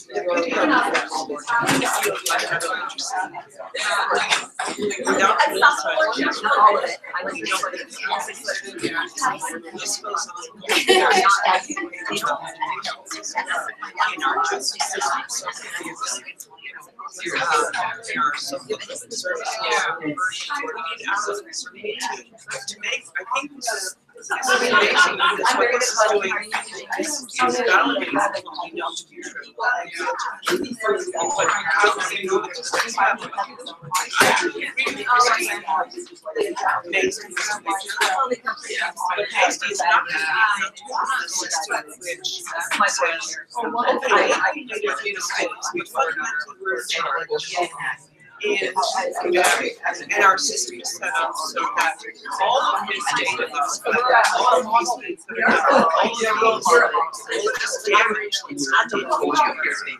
It doesn't really matter. If I use this to do my minister gets asked a question. I need to be able to get figures will get on the CRC, figures will get on television. People will understand. I cannot stand up in Parliament or and I mentioned I mentioned the codes, but I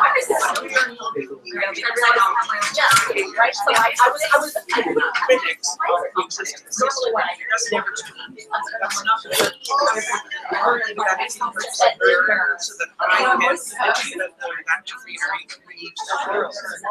How is the system working? How I analyze this system. Well, but I was talking, but I was doing those are not questions that college that's where I'm like this is big my generation has made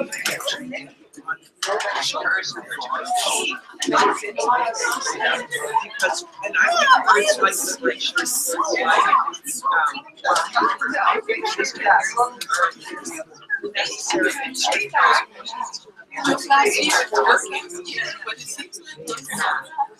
and a very, very deep level in to ask questions. Why am I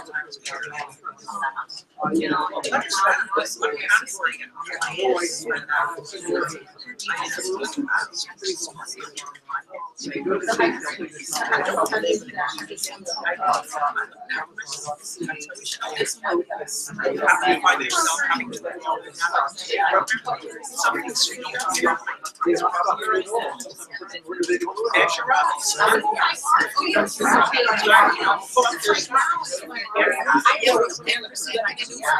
that was decided to call it.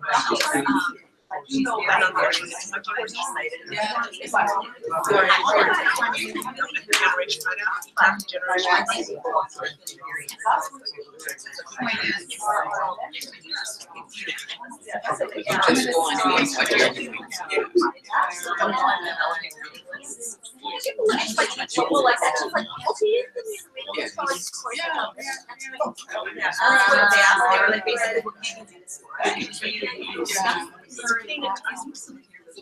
So I'm happy for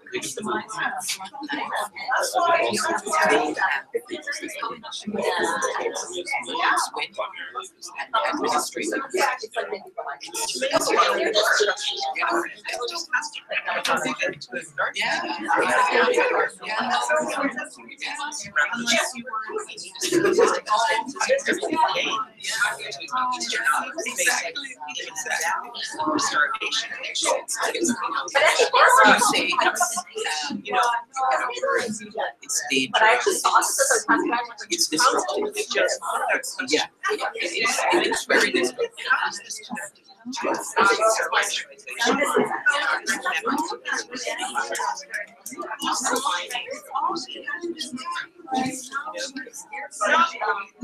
Should we even see it? Because they're just going to say it's not a question of in order to be a good, I need to be informed.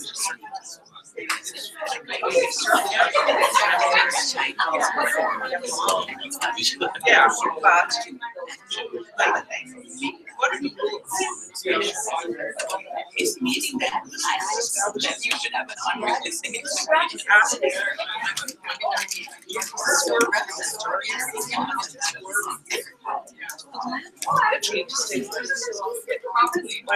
is this just another written document?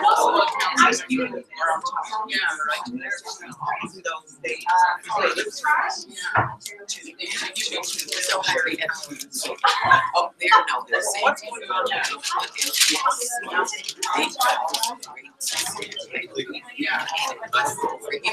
So you know, that's great.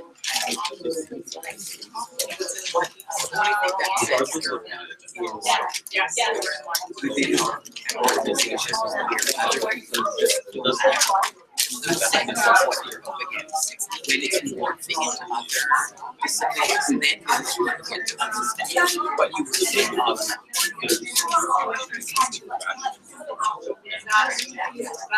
Yeah, well, yeah, I know, I agree with the reference. Like, it's not because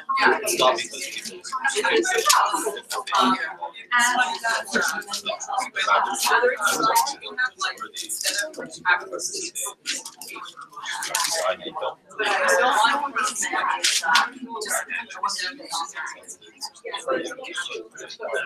Maybe they should, maybe not that.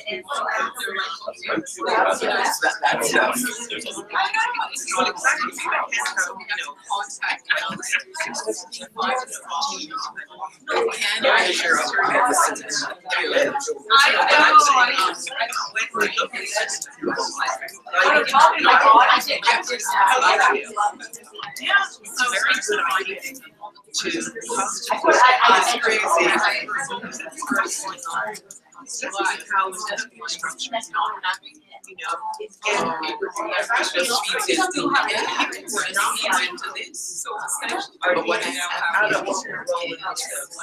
nobody asked to be. But they're the ones who Nobody asked Don't have any investigation. because they don't. They really don't. That's just fact of life. Like yeah, like they don't have in terms of poverty reduction. Nobody asks them. They're going to be done too. That's those are the power structures that are also there. But I think it's a good idea to use that project.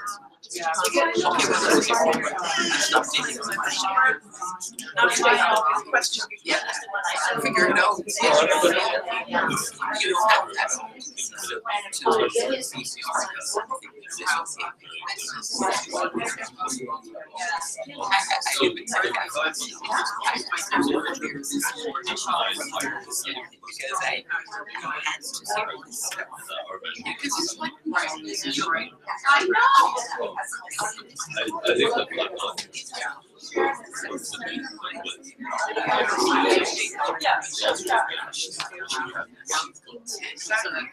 think that That's where our allies are adults who are looking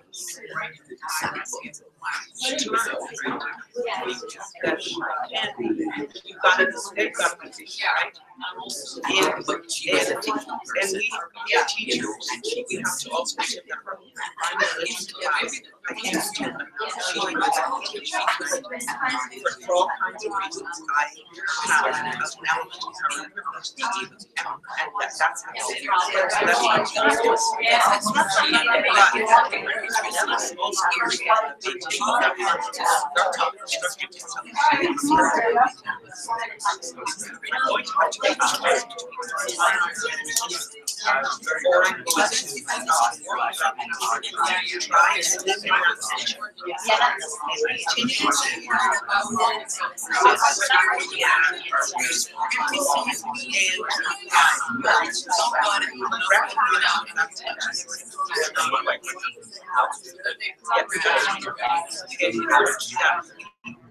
very, very fascinating and I identify it.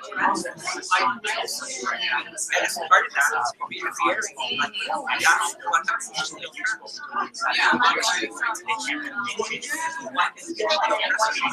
you don't want to know, I want to know. So that's where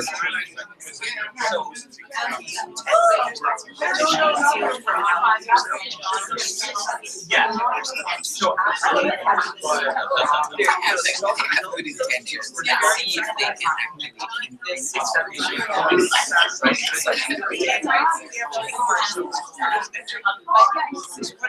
Yeah, I know, yeah. Where am I going? Yeah.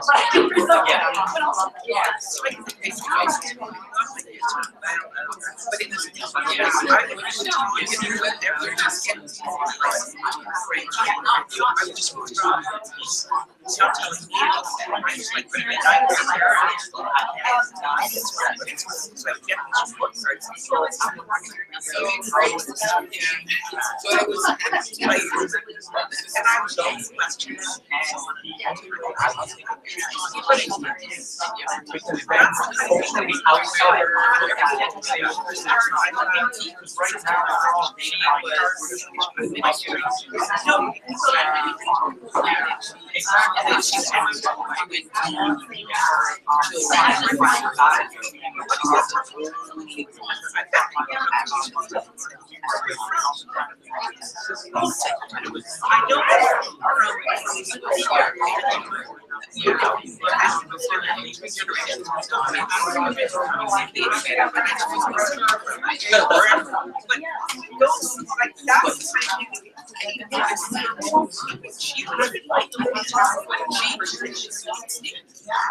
But it is conscious having people like Audrey and Augustine come to me.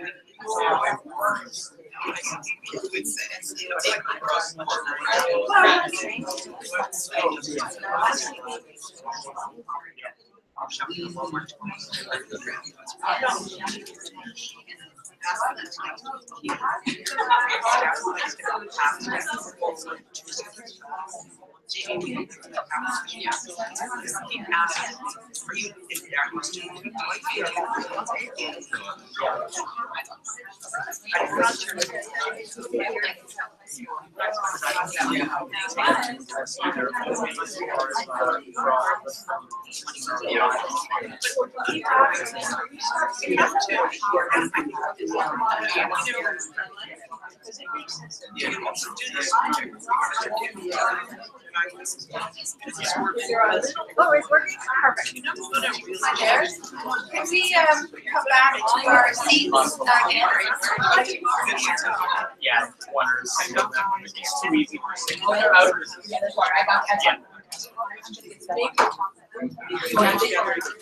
I always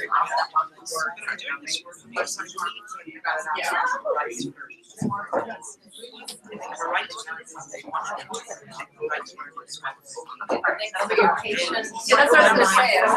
We can just see if we want I know. I already see. I know that.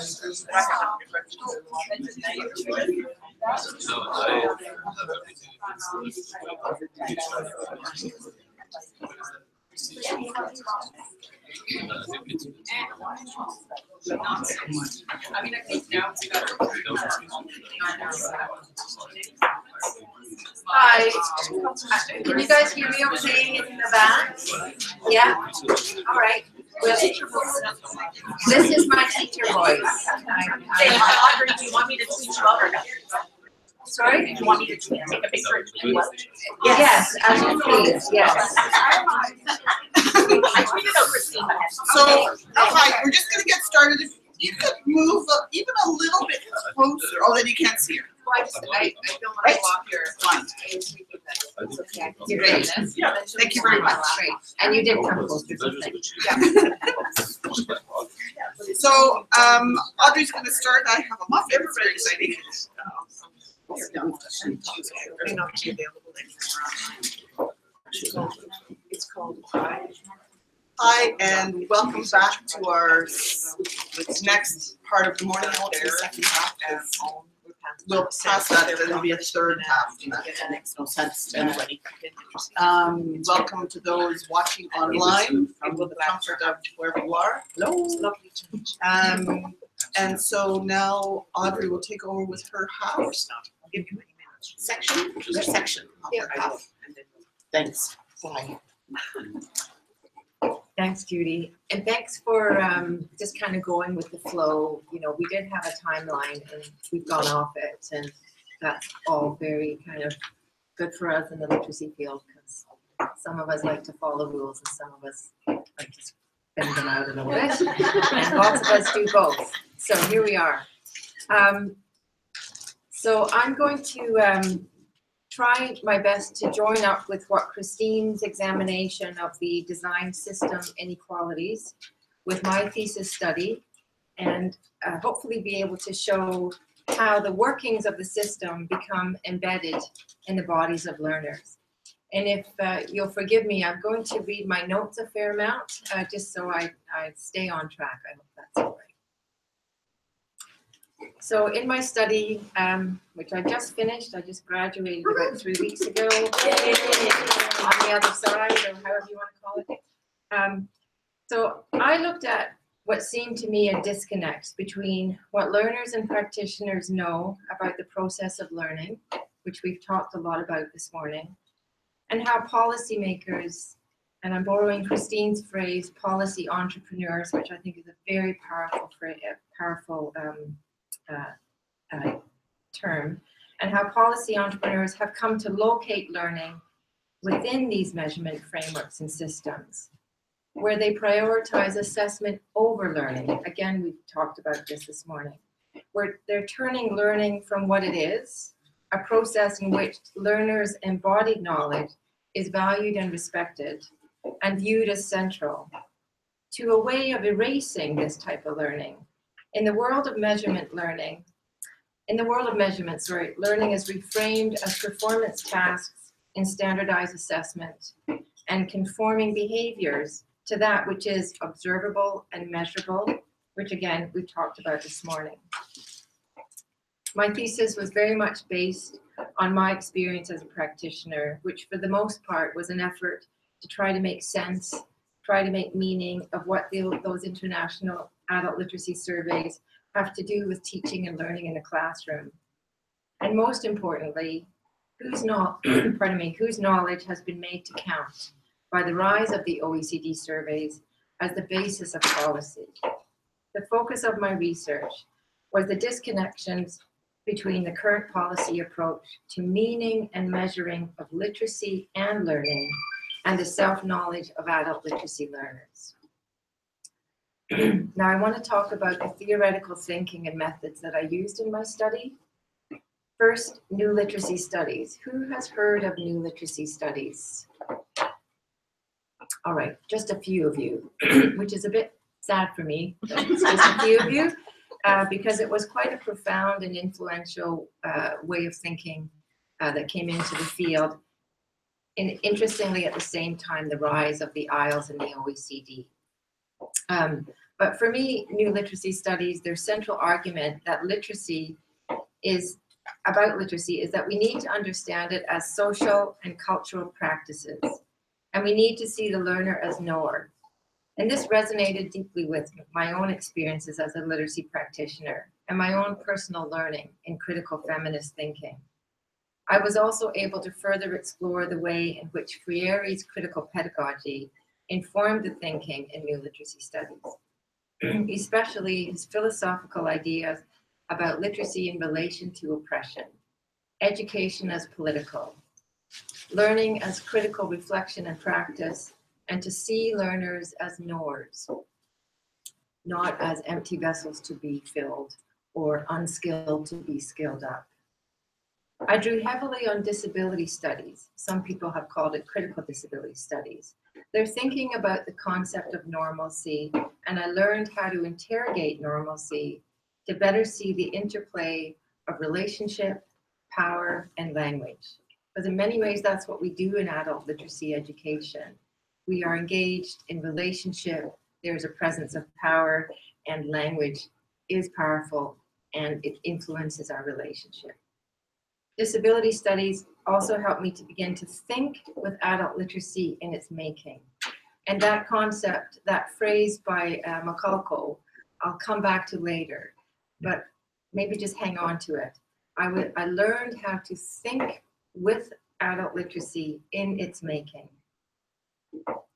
I was also strongly influenced by disability studies thinking about the body and the meanings that get assigned to bodies with words like being, as in being literate or not being literate, also being seen to be illiterate. And I use this word mindful of its oppressive power, and I'll come back to it later on.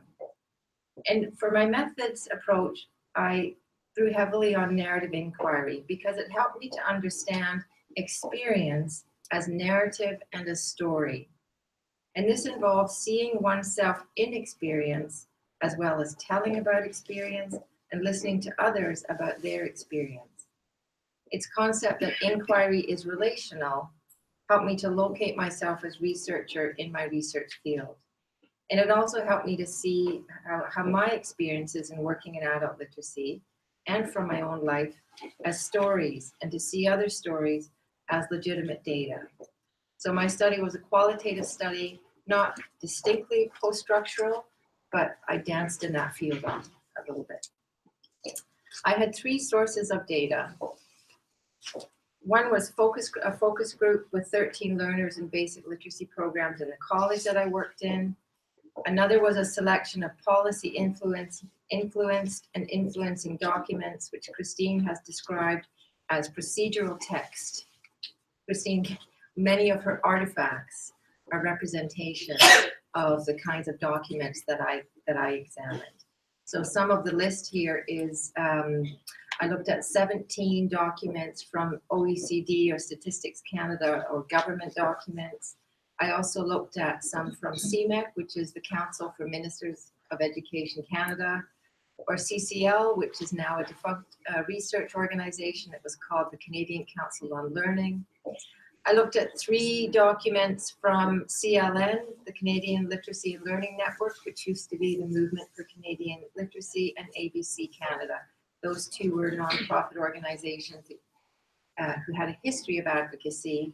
CLN now it no longer exists because of defunding. And a 3rd source were my own reflection notes, both from doing the research as well as from my practice as being a literacy worker for 16 years. I'll try to very briefly describe how I analyze my data. I began with a critical reading of those selected policy and professional documents. I selected those documents based on my experience that they were seen as persuasive texts. They were seen as important sources of evidence and information. I was trained by using those particular texts. We shared them amongst each other as practitioners. Governments and policy entrepreneurs held them up in high esteem. Again, we believed we had faith in those scientific-based, evidence-based documents and the nonprofit documents that used that information to advocate the need for adult literacy. Now, I drew on disability studies thinking to interrogate the norming ways that these documents were read, how we all read them, how we all talked about them. And I looked at ways in how language was used to describe a low literate population. And I began to see how learners were written up in these documents and how there was a discourse that increasingly emphasized, and this is where my focus went, the social outcomes as outcomes of low literacy, and how they were interpreted to be cause and effect. Low literacy causes poor health. Low literacy causes poverty. Now, the documents didn't claim that, but how easily we slid into interpreting that there was a cause and effect. And so literacy becomes this huge crisis issue, especially when there's 49% of us who can't get over the threshold. So we were in the midst of a tale of crisis for approximately 20 years on. Mm-hmm. And what was being constructed was a discourse of deficit. So with the focus groups then, I paid attention to their stories of experience and emotional expressions. And I used conventional approaches to start organizing the focus group data. And then I brought over disability studies, again, to interrogate in the same way that I had done with the documents. What kind of language was being used in regards to reinforce a discourse of deficit? So I listened to the learners express their embodied knowledge, and I began to see the pervasiveness of a deficit discourse and how it was internalized at times and also resisted at other times. I organized my findings into kind of three main issues or areas. And the first one is what Christine spoke about, and which I and others have called a measurement regime, which I describe as an arrangement of ideological and institutional practices that construct a view of the world through assessment technologies and quantification language. In this type of worldview, literacy becomes numbers, it becomes statistics. And the purpose of such a regime is to meet the needs of the owners and the gatekeepers of those assessment enterprises, and not for the benefit of the measured subject. This is the performance management system that Christine talked about.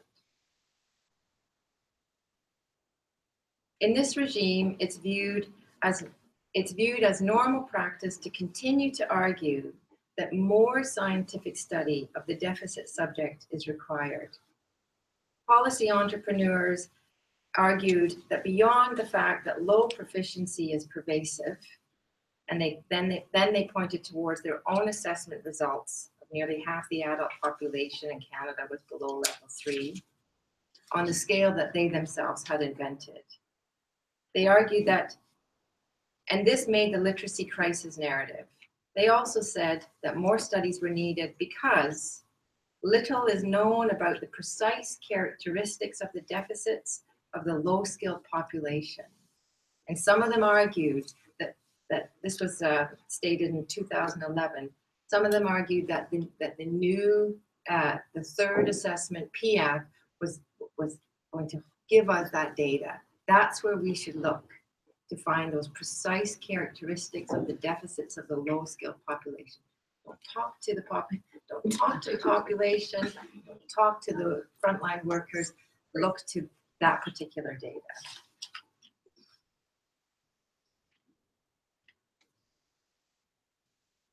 And so it's this second issue that emerged in my study, and that I came to see that this discourse about the power of assessment, of measurement, was and is the doing that produces the learner as the deficit character. I began to see in how those design systems made up of frameworks and tests and procedures and language as a modern, sanitized, technological version of the imagined illiterate body that is reflected in those historical texts on IQ testing and categories of fit and unfit workers. And that this regime constructed the deficit character. It actually needs the deficit character to represent their constructed narrative of a literacy crisis. Now, one way I learned how to interrogate the deficit discourse of the measurement regime was by bringing excerpts from those policy influence and influencing documents to the participants in the focus group. And they were learners in basic education. And I asked them to review and discuss what they think those statements meant. I wanted to listen to their thoughts and feelings about how they see themselves in comparison with those representations about who they are. One excerpt we discussed was from a 2006 report from a National Forum on Adult Literacy, that was organized by the Council of Ministers of Education, Canada, and it states, adult literacy learners live their daily lives challenged by the detrimental effect of their low literacy. The enduring effects of their life experiences include a lack of self-confidence, social isolation, poor communication skills, and lack of knowledge available about resources. And I think this way of talking is probably very familiar to everybody here in the room. Another excerpt that we discussed in the focus group was from the 2013 PIAC report. And in its executive summary, it states, individuals with lower proficiency in literacy are more likely than those with better literacy skills to report poor health, to believe they have little impact on the political processes, as in they don't vote, and not participate in associative or volunteer activities. They're not engaged in their communities. In most countries, and this is the one that dropped me off my seat, in most countries, they are also less likely to trust others. Some participants in the focus group initially agreed with some of these statements. For instance, RO said, I think I'm an average student. My reading and writing skills are somewhat up to par, but I do struggle with remembering how to spell some words. I don't think I'm illiterate, but I don't know. After listening to these, I'm wondering if in fact I am. Sorry, I may be. I was surprised when RO said this. She's an Indigenous woman who returned to school after nearly 15 years. She'd originally left school after starting high school for reasons other than academic. She wasn't failing to drop out. She talked about doing well at school when she was young. Her response fits neatly into the deficit discourse in that moment of internalizing a narrative that was not her own. There was a visible expression of shame as she considered this conflicting evidence, telling her that she was less competent in her reading and writing than she had believed herself to be. I also felt shame, but more anger with what felt like a conundrum of colonizing power structures. We spoke about whose knowledge counts, Eurocentric design distant surveys or her lived experience and embodied knowledge. And in that moment, there were no easy answers, especially in the context of the long history in Canada of using literacy education as a tool for colonization and oppression. It was not an easy moment. Sorry, but just hang on there. Almost all the participants talked about being shamed by others, not only about their reading and writing and level of education, but also about who they've been told to be, who they have been told they are, and how they have been made to see themselves through the eyes of others. Shame is socially positioned as an individualized and blame, that it's their fault. But this assumption about shame obscures the social arrangements that produce racialized, class, gender, and ableist categories of people. From my experience, adult literacy learners know a lot about shaming and the stigma of illiteracy. They also know a lot about classism, gender inequality, racism, and ableism. As the conversation about these excerpts unfolded, most of the participants began to question and resist these constructed claims that assume to be about them. As J.A. said, it just makes people sound like if you can't read or write, you want nothing to do with society in a way. I just think these are a bunch of lies. You know, I might take a test and not be the most literate person, but I can read at a pretty good level, and I vote, and I have pretty good health. Right now, I don't volunteer too much because I work a lot and I'm going to school now, but I trust people. Our conversations turn to questions about who are the authors of these dominating texts and who are they written for? The participants spoke about their feelings about coming back to school. And as they spoke, I could see and hear in their words and their voices, evidence of how their emotional experience has as much to do with their learning as the learning of the technicalities of reading and writing. But in the measurement regime, the emotional presence in literacy learning is stripped down to measurable skills, and emotion becomes measured deficits. This brings me to the third main finding, the notion of embodied knowledge, that often seems to be beyond words, which I think is why it resonated so strongly with me, because it points out the power of words that get used over people. Emotional knowledge is beyond the limitations of the language that we have within our language. Swartz calls this unlanguaged embodied knowing, and Lips and Lawrence describes it as intuitive knowing. And I was drawn to the concept of embodied knowledge because it resists the dominant policy discourse on literacy, where knowledge is presumed to be a measurable commodity, a set of cognitive processing skills. Instead, the knowledge of embodied ways of knowing focuses on the body, actually the interiority of the body, where knowing takes the form of emotion, feelings, sense, and memories, and learning is understood as an embodied experience. Most learners in adult literacy programs know they are returning to the point of education that they failed to acquire the first time round. Their carried memories of schooling are brought into the classroom, and as Judith Walker states, often we find at the core of those entering adult basic education a corrosive shame. Now, many practitioners know this, but there's little research, and I suggest little open discussion about shame in adult literacy. And when I began my study, I had to address my own internalized discomfort with talking about shame. In her work on the impact of violence on learning in adult literacy, Jenny Horstman found that nearly all learners in literacy programs had experienced trauma, and experiencing trauma as a child may well have contributed to difficulties with learning to read and write.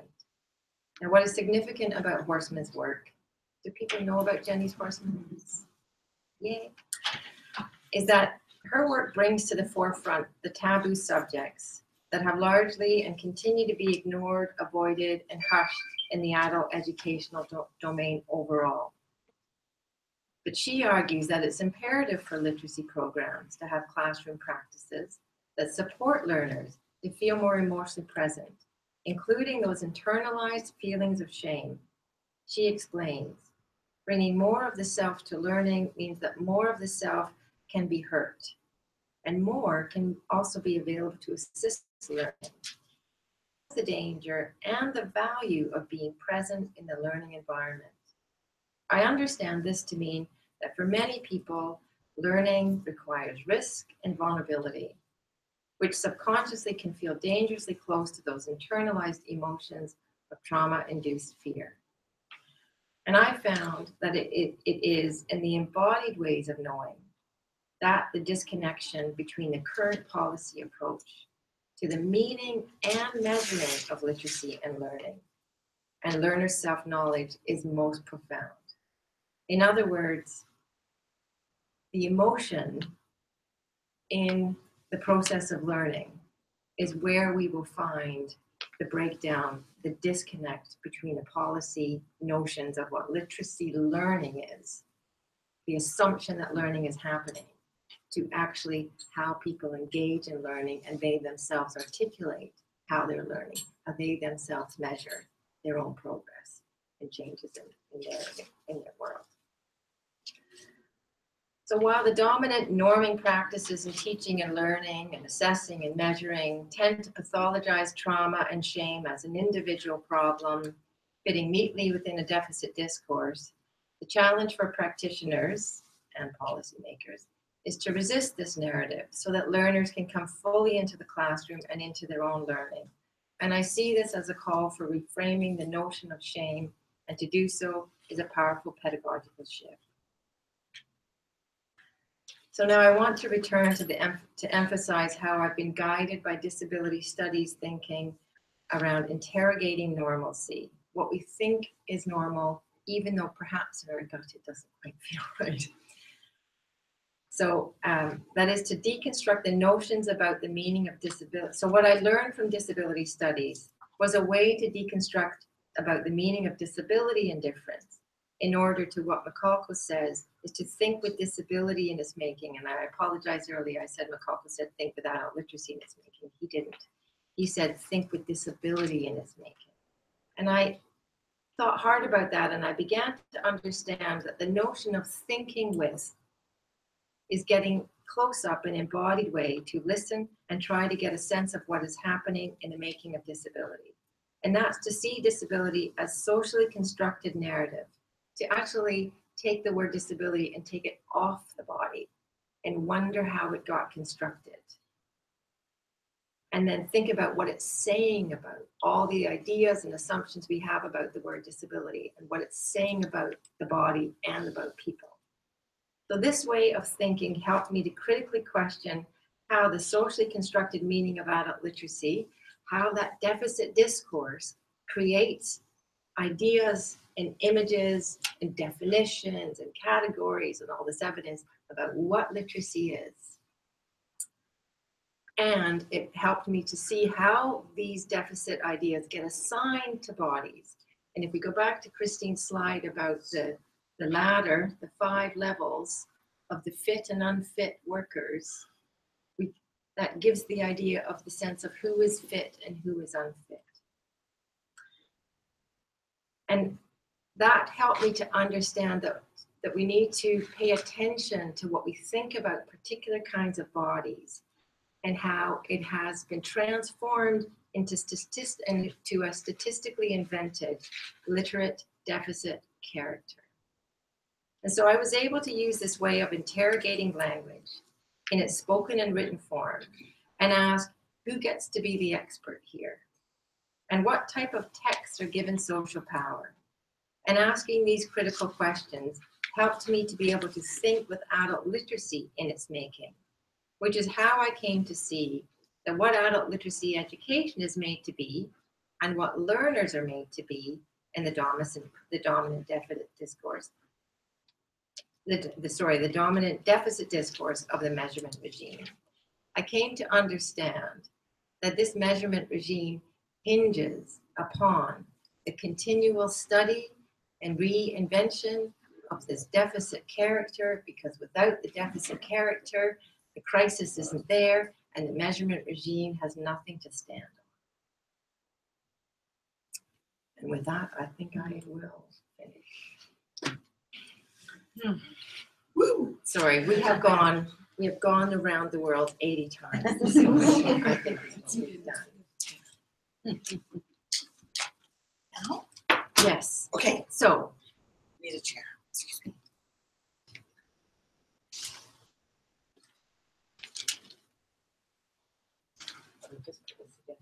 Okay. Or you can read it. Yeah, thank you. I don't want to come in between you. No, Please, it's all good. So we have a question on the board. Now that you know more about how the adult literacy education system is arranged and how this influences how learners and practitioners are positioned, we would like to have a discussion about what you think and feel. If you think and feel anything at all. So this is a chance. Do we want to do it in small groups or just? Why don't we ask you guys? Yeah. Small groups or one big group? One big group. Okay, one big group, let's go. I'll be the pointer. And I guess for the live feed, I'm not sure how we're hearing participants here chat, but maybe we'll just try and paraphrase or summarize. So, any thoughts or feelings? Depressed. Depressed. Oh, I'm not. Oh, and not depressed. No. So, can I just say? Yeah, sure. Because I knew this was going on all this time.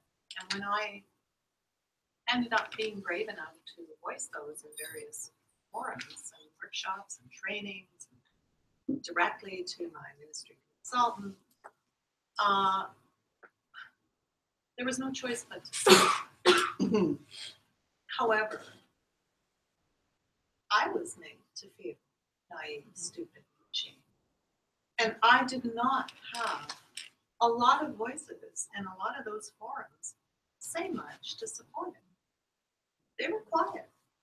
And that is what actually angers me, because there were people that agreed and knew this was going on and fought against it in the best ways we could. And yet this is where it's all culminated, right? All that hard work to resist this and to transmute it to something more humanistic, well, it's still happening in the ground. However, it really grieves me that the system is so deep in itself like this that we're at a juncture here where I would like to believe that at this consultation symposium, where they truly believe they want to forge a better way to handle things, that there is a possibility to affect the change. But you have to work it from the ground up, like a bad mistake. Yeah. And you really have to have people from the programs really speak out. Mm-hmm. And that's all. I'm just going to leave it, because you can't always rely on the same people to say these things in different ways. Mm-hmm. So to hang us on a second, there's you, and then Maria, and then you. No, Joanna has just okay, fine. said exactly what was in my mind. To paraphrase, because I can't. Yes. On the Okay. other side of the room, I can't hear the voices. Okay. I could do it in a nutshell. Okay. So Joanna was just saying, it's sort of a perpetual feeling of being pissed off because the suppression is so sort of cemented in, even though people know, right? Even though practitioners know there's a going the wrong way. People are not speaking up, and you're just going to carry on anyway, supporting any kind of ground. Okay. Sorry, I don't know everybody's names, so if you could say your name, that would be helpful. My name is Yvonne. Hi. So, I guess the point I want to make is, I think, the general feeling is, but in a sense, most of us believe that the way that measurement has been implemented and kind of quantified into our system is poorly done, doesn't really match up with our outcome. So I think that maybe there is a need for measurement. So I was just wondering, what are the thoughts on how things should be measured? What kind of if this is not the right phrasing, this is not the kind of language we should be. What is the right? You want me to take that one on? Yeah. And it goes back a little bit to the Paraphrase the question. Oh, sorry. So the question was regarding the idea of measurement in itself. What is a better alternative? And I think I've said before, we do need some measures, helpful measures as educators. Policy people need measures, agreed. I don't disagree, and I'm not anti-measurement. So we'll try to talk a bit about that. So part of the answer is about thinking of the stakes of the measurement. First, I just think that that's led us down. That has blinded a lot of discussions about measurement because of the very high stakes nature and attaching so much of the results and outcomes to funding. So that's another part of that is the validity. So what that measurement term, but is this tool the appropriate tool for this purpose? Is this tool good for me as an educator? Does it inform me? Does it give me some information about, learner accomplishments and progress? If it does, that's wonderful. There's some lovely tools out there that have been developed specifically for adult literacy and learning. So measurement's very important in our work, but it's about the stakes of the results and how the results are used, the validity of the tool, and I think as we've really talked about today, there's nothing valid in this system. And the idea, and I'll just, so that's sort of the on the ground conversation about measurement, but the bigger idea, okay, we've got this massive you know, Audrey's so good at telling us about the implications of the International Literacy Testing Project in itself, this idea. Fundamentally, what's behind it? Yes, we can get some interesting bits of data about it, but the fundamental motivation and machinery of that is that bit of data that I just, you know, read about maybe the makeup of level 1 learners or an aging population. All right, so be it. Is that worth, you know, this sort of machinery designed around creating the deficit character? And that really hit home for me today, Audrey, even choosing bits and pieces of that just for research or information purposes. Is that worth something to be doing? Even? What are we getting into when we do that even? Yeah, so that's an insight. Thanks. Hang on. I'm keeping a list of people, so. So something that I've been wondering about, so it was mentioned earlier that for as long as these systems have existed, there's been other folks who say, no, this isn't the way to measure, you shouldn't be quantifying things like that. And I was wondering, like, how does no one even within the system realize yet that these numbers don't mean anything? I'll use Maisie as an example, because I'm most familiar with that. It's not like you have to dive very deep, but if a learner's been in my program for 6 months, gain confidence and meaningful employment, but can't do a milestone, and you're considering that not a success. And I don't see how that's possible. Christine kind of answered that earlier when she mentioned the way the system's created, is there's no mechanisms for change. So you could complain to an individual at Maisie, they might hear you, but there's no actual mechanism to change it. And I was wondering, well then what do you do about it? It's so massive now, it exists to sustain itself. We're all data miners, and any data we collect just upholds the system and shows that it's working, even if we feel it's not. So what do you actually do to change it?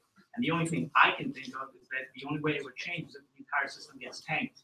Because then someone from the outside would look at it and say, okay, it's not working. Because as long as it keeps sustaining itself, it looks like everything's fine, even if it's not. But then how do you tank it? Even if we had all the learners complain and make something, then they'll say, but oh, look, we have all this data to show that it's working. And which one of us is going to be ready to tank it, even if all of us did it, because it puts like our own jobs at risk. So I'm guessing, like, what do you do except be depressed and go and try your best? Yeah, we'll both take a crack at it. That's a great question. So when Christine and I were, Eddie was asking about, you know, how do you basically change the system so that it's more person-centered, human-centered, realistic for the learners, in regards to saying, yeah, that measure, I can relate to that, it has meaning to me, and it's legitimate. And that measure also has some legitimacy with the funder's requirement. And then the notion that perhaps that's impossible, and therefore the existing system kind of just needs to be tanked. And so I hope that's okay to summarize. I think one response is in my research, the word hope seemed to show up a lot. It showed up with Freire and his pedagogy of hope, and it showed up in practitioners doing their own practitioner-led research. One is from the West Coast called Hardwired for Hope, and that most people, learners and literacy workers, come into literacy from a place of hope. You've got your social kind of oppressive, judgmental notions around deficit and everything you're lacking, but there is an essence of hope. And so I guess my response would be that, you know, it's an extremely powerful measure, the notion and the feelings of hope, both in the doing and then looking back to see how you did, and then thinking about where you might want to go. And I don't really want government systems to take that and try and quantify and measurable. So there's a lot of, it's kind of like embodied knowledge, things beyond language, things beyond measures, feelings, knowledge that can't be measured. And that if we want to try not squish into that sort of highly structured notion of how to measure and what counts, but to remember that's actually a small drop in the ocean of kind of society and humanity. and we will continue to work around, and there'll be continue to be resistance, and there'll be continue to speaking of two different languages of how the forms and reports and data entry gets done and what's really happening with the learner.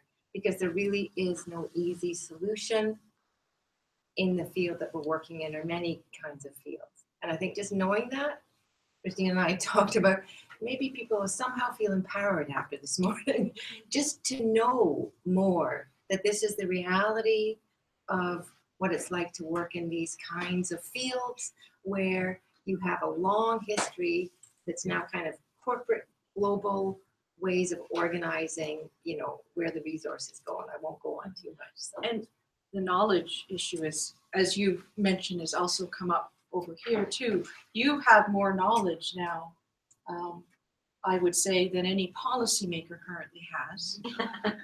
You certainly have that knowledge. So if you need it, use it. Refer to this. Say, here, take a look at this. What do you think? So the knowledge, please, yeah, use it. Yeah. So I'll talk about, to respond to the question about how to approach this for change.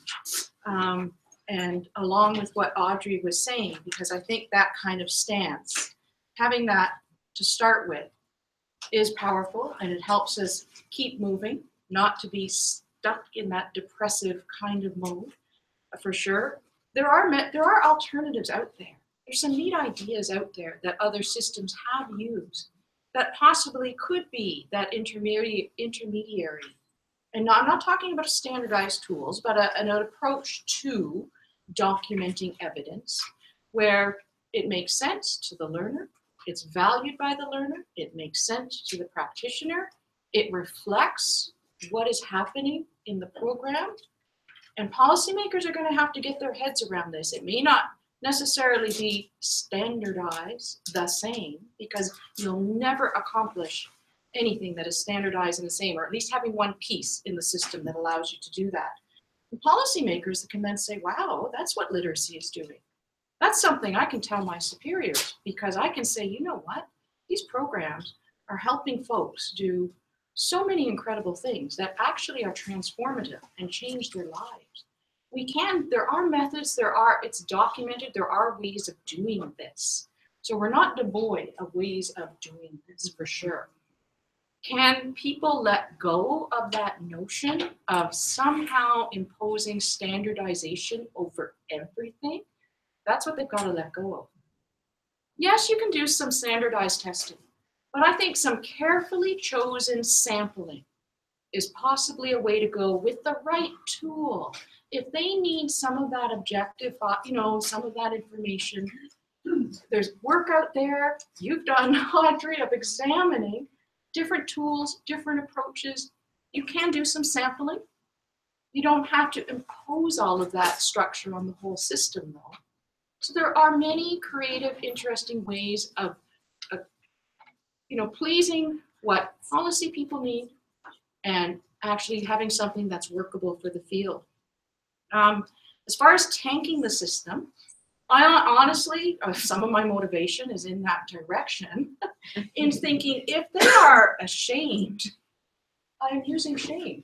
If they pick up on what is happening, what they've gotten into, what that lineage is, what they're doing, does that suddenly say, oh, this might be a mess on our hands? Perhaps we need to respond and do something about it. Maybe I must say, that's my motivation sometimes, that if we can push it, and that kept me going to push my own research too.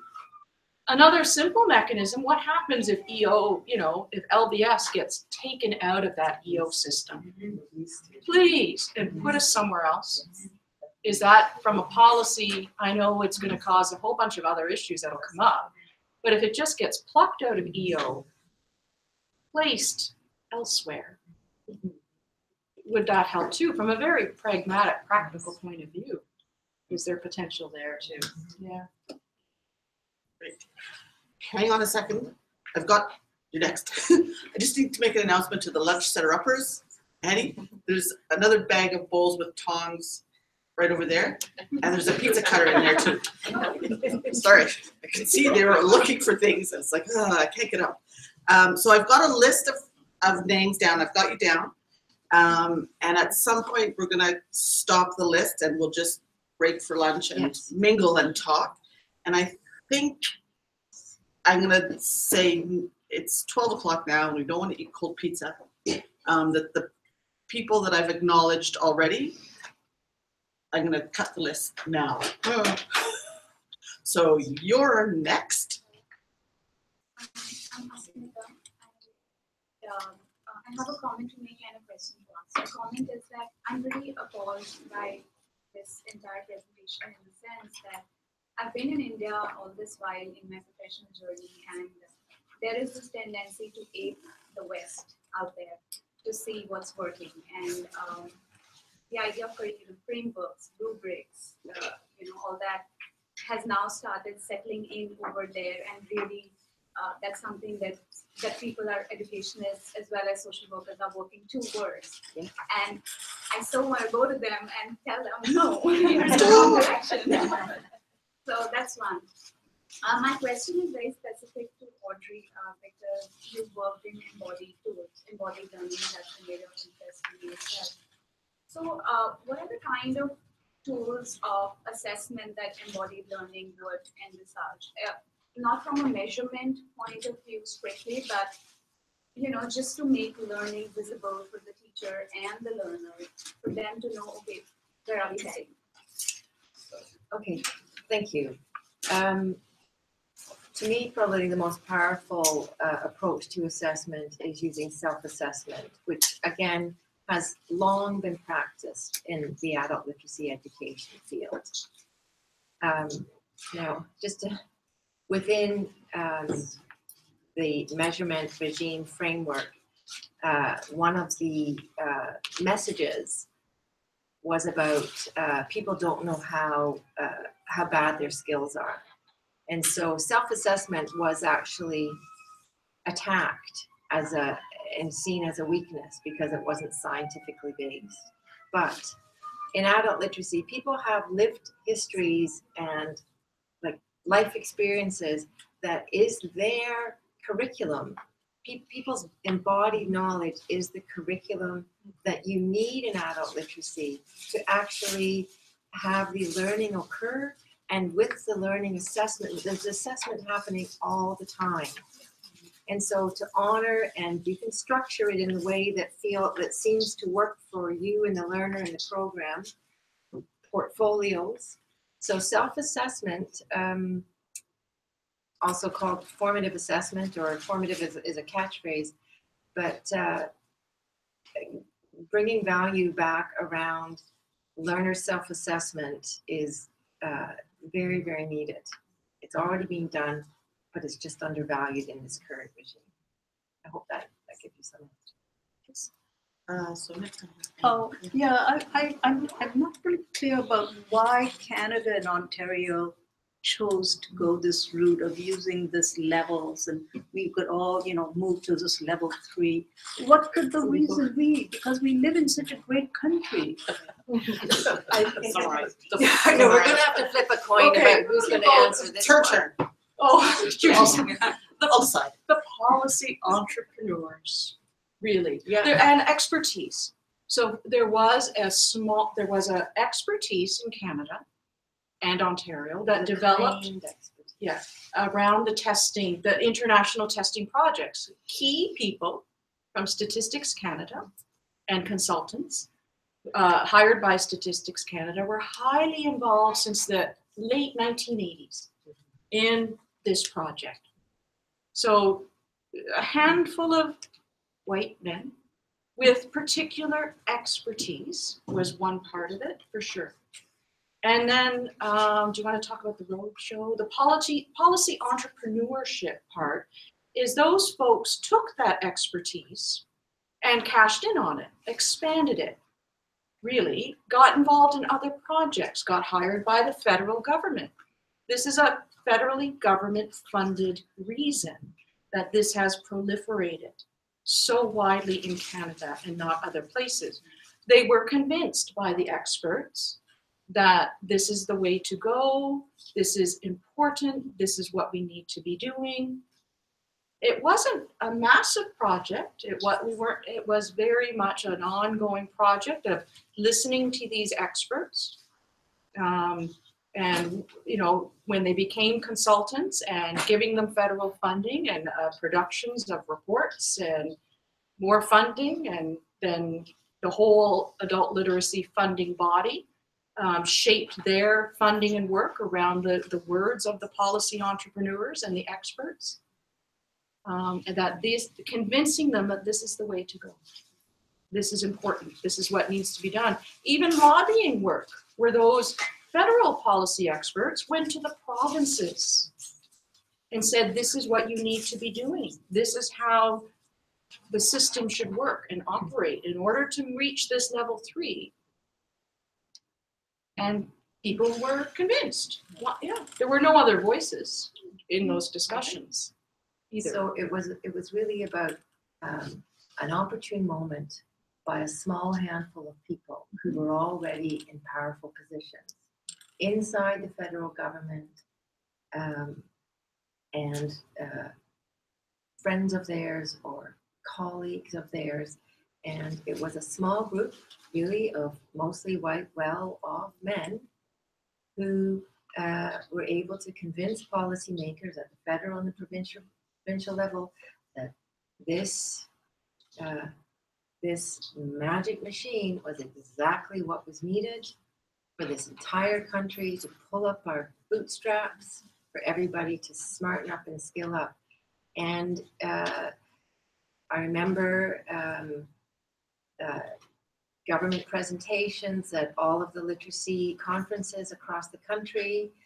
Every literacy conference, there were days when they were annual across the country. It was always a government or one of the policy entrepreneurs presenting. They were keynote speakers. They were hired to produce reports, and then we as practitioners read their reports. And then the advocacy organizations that had learners, activist learners on their board and networks took up that language, because we were looking for, and be careful what you wish for, we were looking for a national framework, a national strategy on adult literacy or on literacy. The Council of Ministers of Education Canada, everyone got on board, but we didn't really see who was driving us. And it was a small group of people for their own self-interest. And it's still unknown how, for many, how we got to where we are. There's still the belief that this structured way of thinking about learning how to read, learning how to write, learning about numbers works for people. And as we've talked about, it doesn't. So because the math scores are showing that this is not working, right? Students are not function, the math scores. So that's right. But our point is that it's the scores of those tests, and is it the test that's the problem, right? We're questioning the entire testing regime, and we're wondering what's being left out. So when the math scores are showing that things aren't working, we question, are things not working? Or is there something going on with these tests that is making that assumption, and it's missing out on a whole bunch of other stuff? It's also what teachers are now able to, the curriculum, it affects what you can teach. Definitely. And how you teach. Yeah. Sorry. It's a good question. Rodney, you're next on my list. I just want to say to those not working. This current system is not working, which is why you have all of that consulting going on, which is why you had all the agencies come together for the first time in like 15 years to speak with the government. It's not working, it's broken.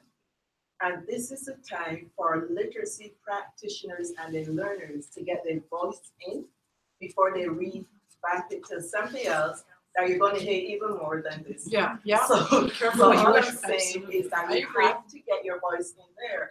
And for those of you who think by getting your voice in there that they're going to cut your funding, they're not politically suicidal. So your funding is not going to be cut. So forget thinking about you're going to lose funding.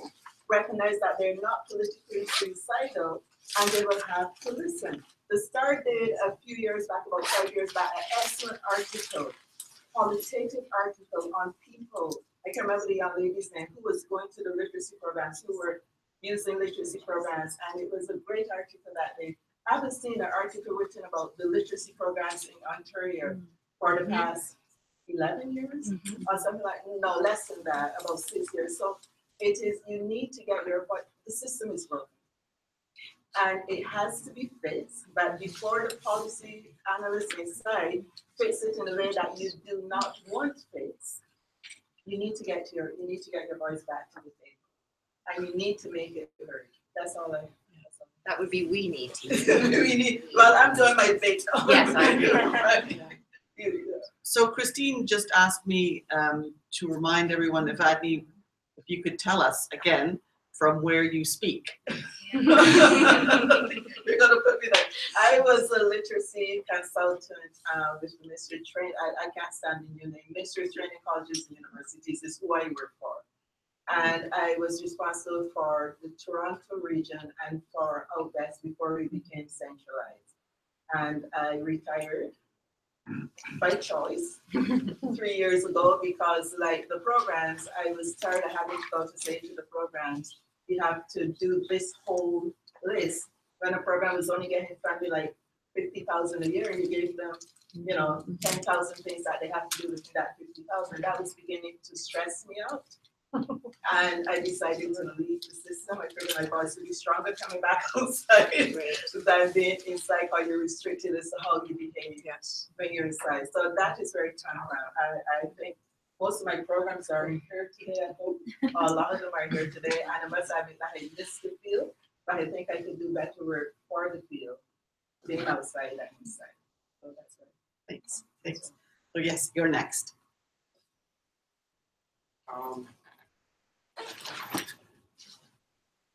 I think that, first of all, this tends to bring up a lot of counterexamples for me. Like, when you say that people have internalized discomfort, that sounds to me like just another form of trying to convince people that their own thoughts are not their own and that they need to, like, that's also putting something on me that I think is a bit of a counterexample. And, other counterexamples, like constant worry about people being, not confident. I know just as many people who fail because they're overconfident as because they're unconfident. It seems like that the alternative, like I do like dislike,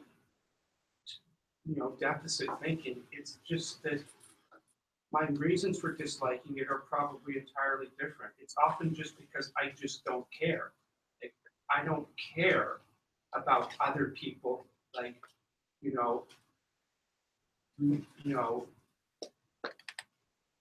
from a sort of like what is good for them point of view. I mean, I just interact with people perhaps in a more selfish way, where, how they are as a person is either something I'm attracted to or not, right? I don't worry about their deficits because I'm not trying to make them a better person. So in some ways, not caring is actually a positive thing, right? And that's not something that we really have a place for. Like, whether we like the way things are happening or not, it seems like our entire society is organized to care about people. And that is itself a bit. So I do think there's sort of a bit of a counterexample here.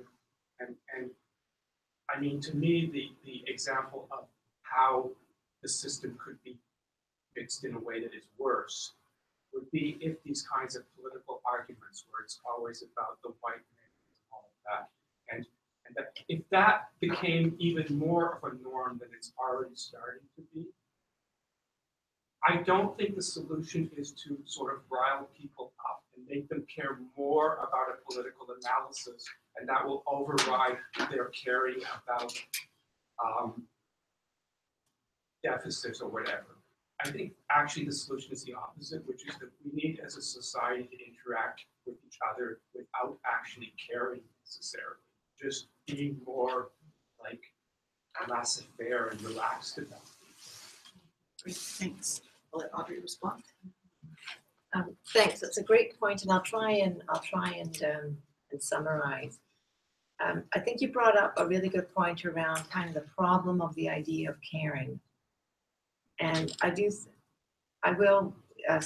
which I agree with, that we have to be careful with the notion of caring, because again, in the history of the adult literacy field, there is a sort of paternalism there, and there's an idea of caring within that paternalism, and it's quite patronizing.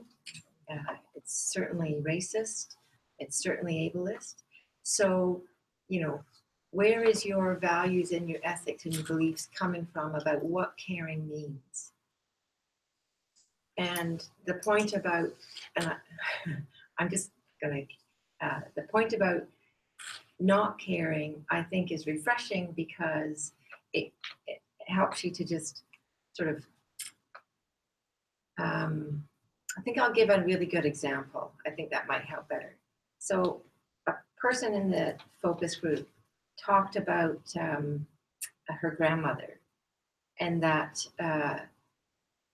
at some point in her teens, she learned that her grandmother didn't know how to read or write, because she was able to drive and take her grandmother to town, and had to take her to, and her grandmother went to the bank, and she had to sign something at the bank, and she signed with an X. And after that, she talked to her grandmother about that, and her grandmother didn't know how to read or write, and the whole family gathered around caringly. Oh my goodness, we're going to help you to read or write, because the ideas of what it means to not be able to read or write, the whole notions of being illiterate. And the grandmother stood her ground and said, I don't want to learn to read English. She was an Indigenous woman. And I don't really want to learn how to write. I only want to learn how to write my name so I can sign my check in the bank and not feel ashamed. And that, to me, said a lot about, whose idea of literacy and being literate enough is important. And it also speaks to the idea, in my experience, of the notions of caring, right? Just an example. Thanks. And so, no, okay. I have a question for you. That'll be our last question. Okay, so it's Felicia. Thank you, Christine and Audrey, for your presentations. We know that our current system in adult literacy is problematic. Have you looked other models and frameworks that can be used as examples to learn from for Ontario? I'm thinking of international models in Europe like Sweden. Yeah, I've done a little work. I think Audrey has also done a little work around Scottish frameworks and models. I think too, though, fundamentally, knowing now that I know how problematic if we keep using that typical style of the curriculum framework of the hierarchy and the subjects and the skills. We have to not go there. And there are circular models. I just feel a breath of relief. That squared hierarchy, it parses everything.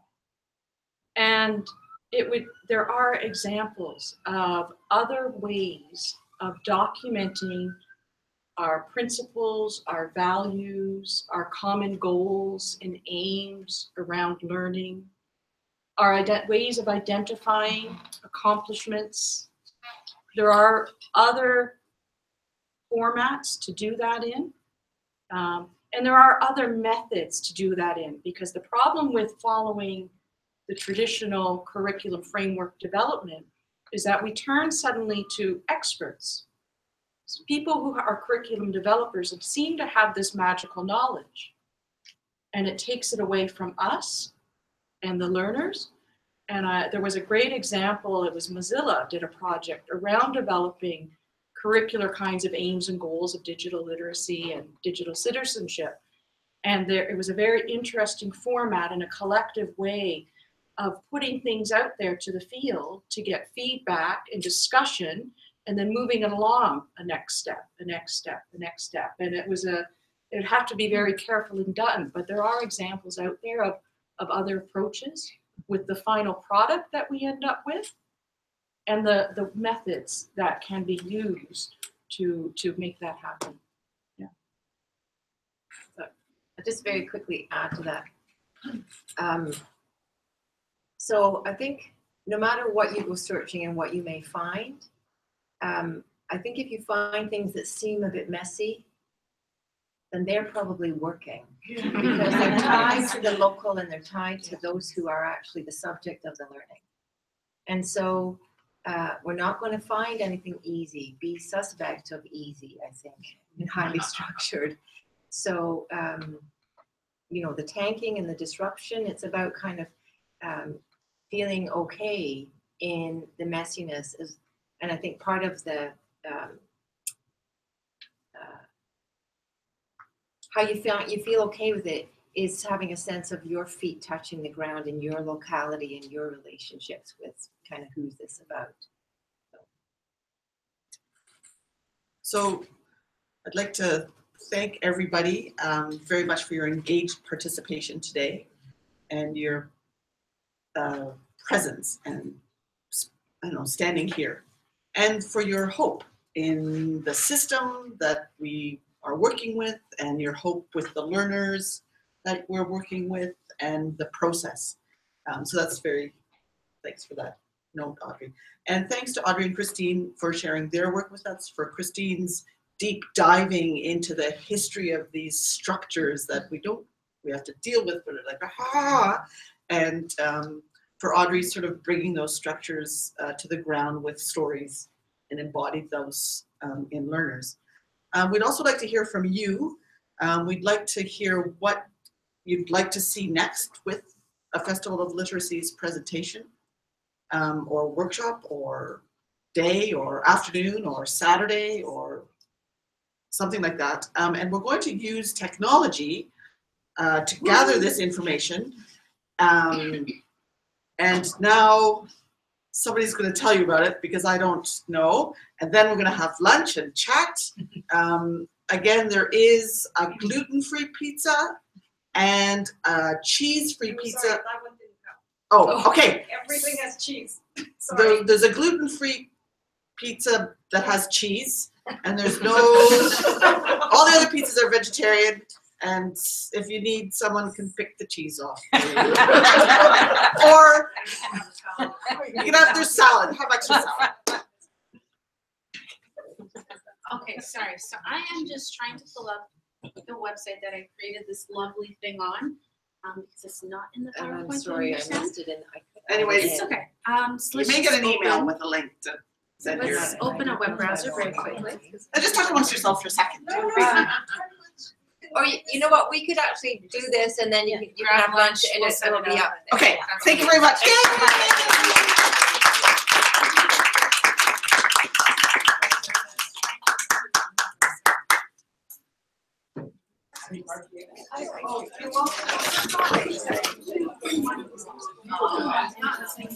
welcome.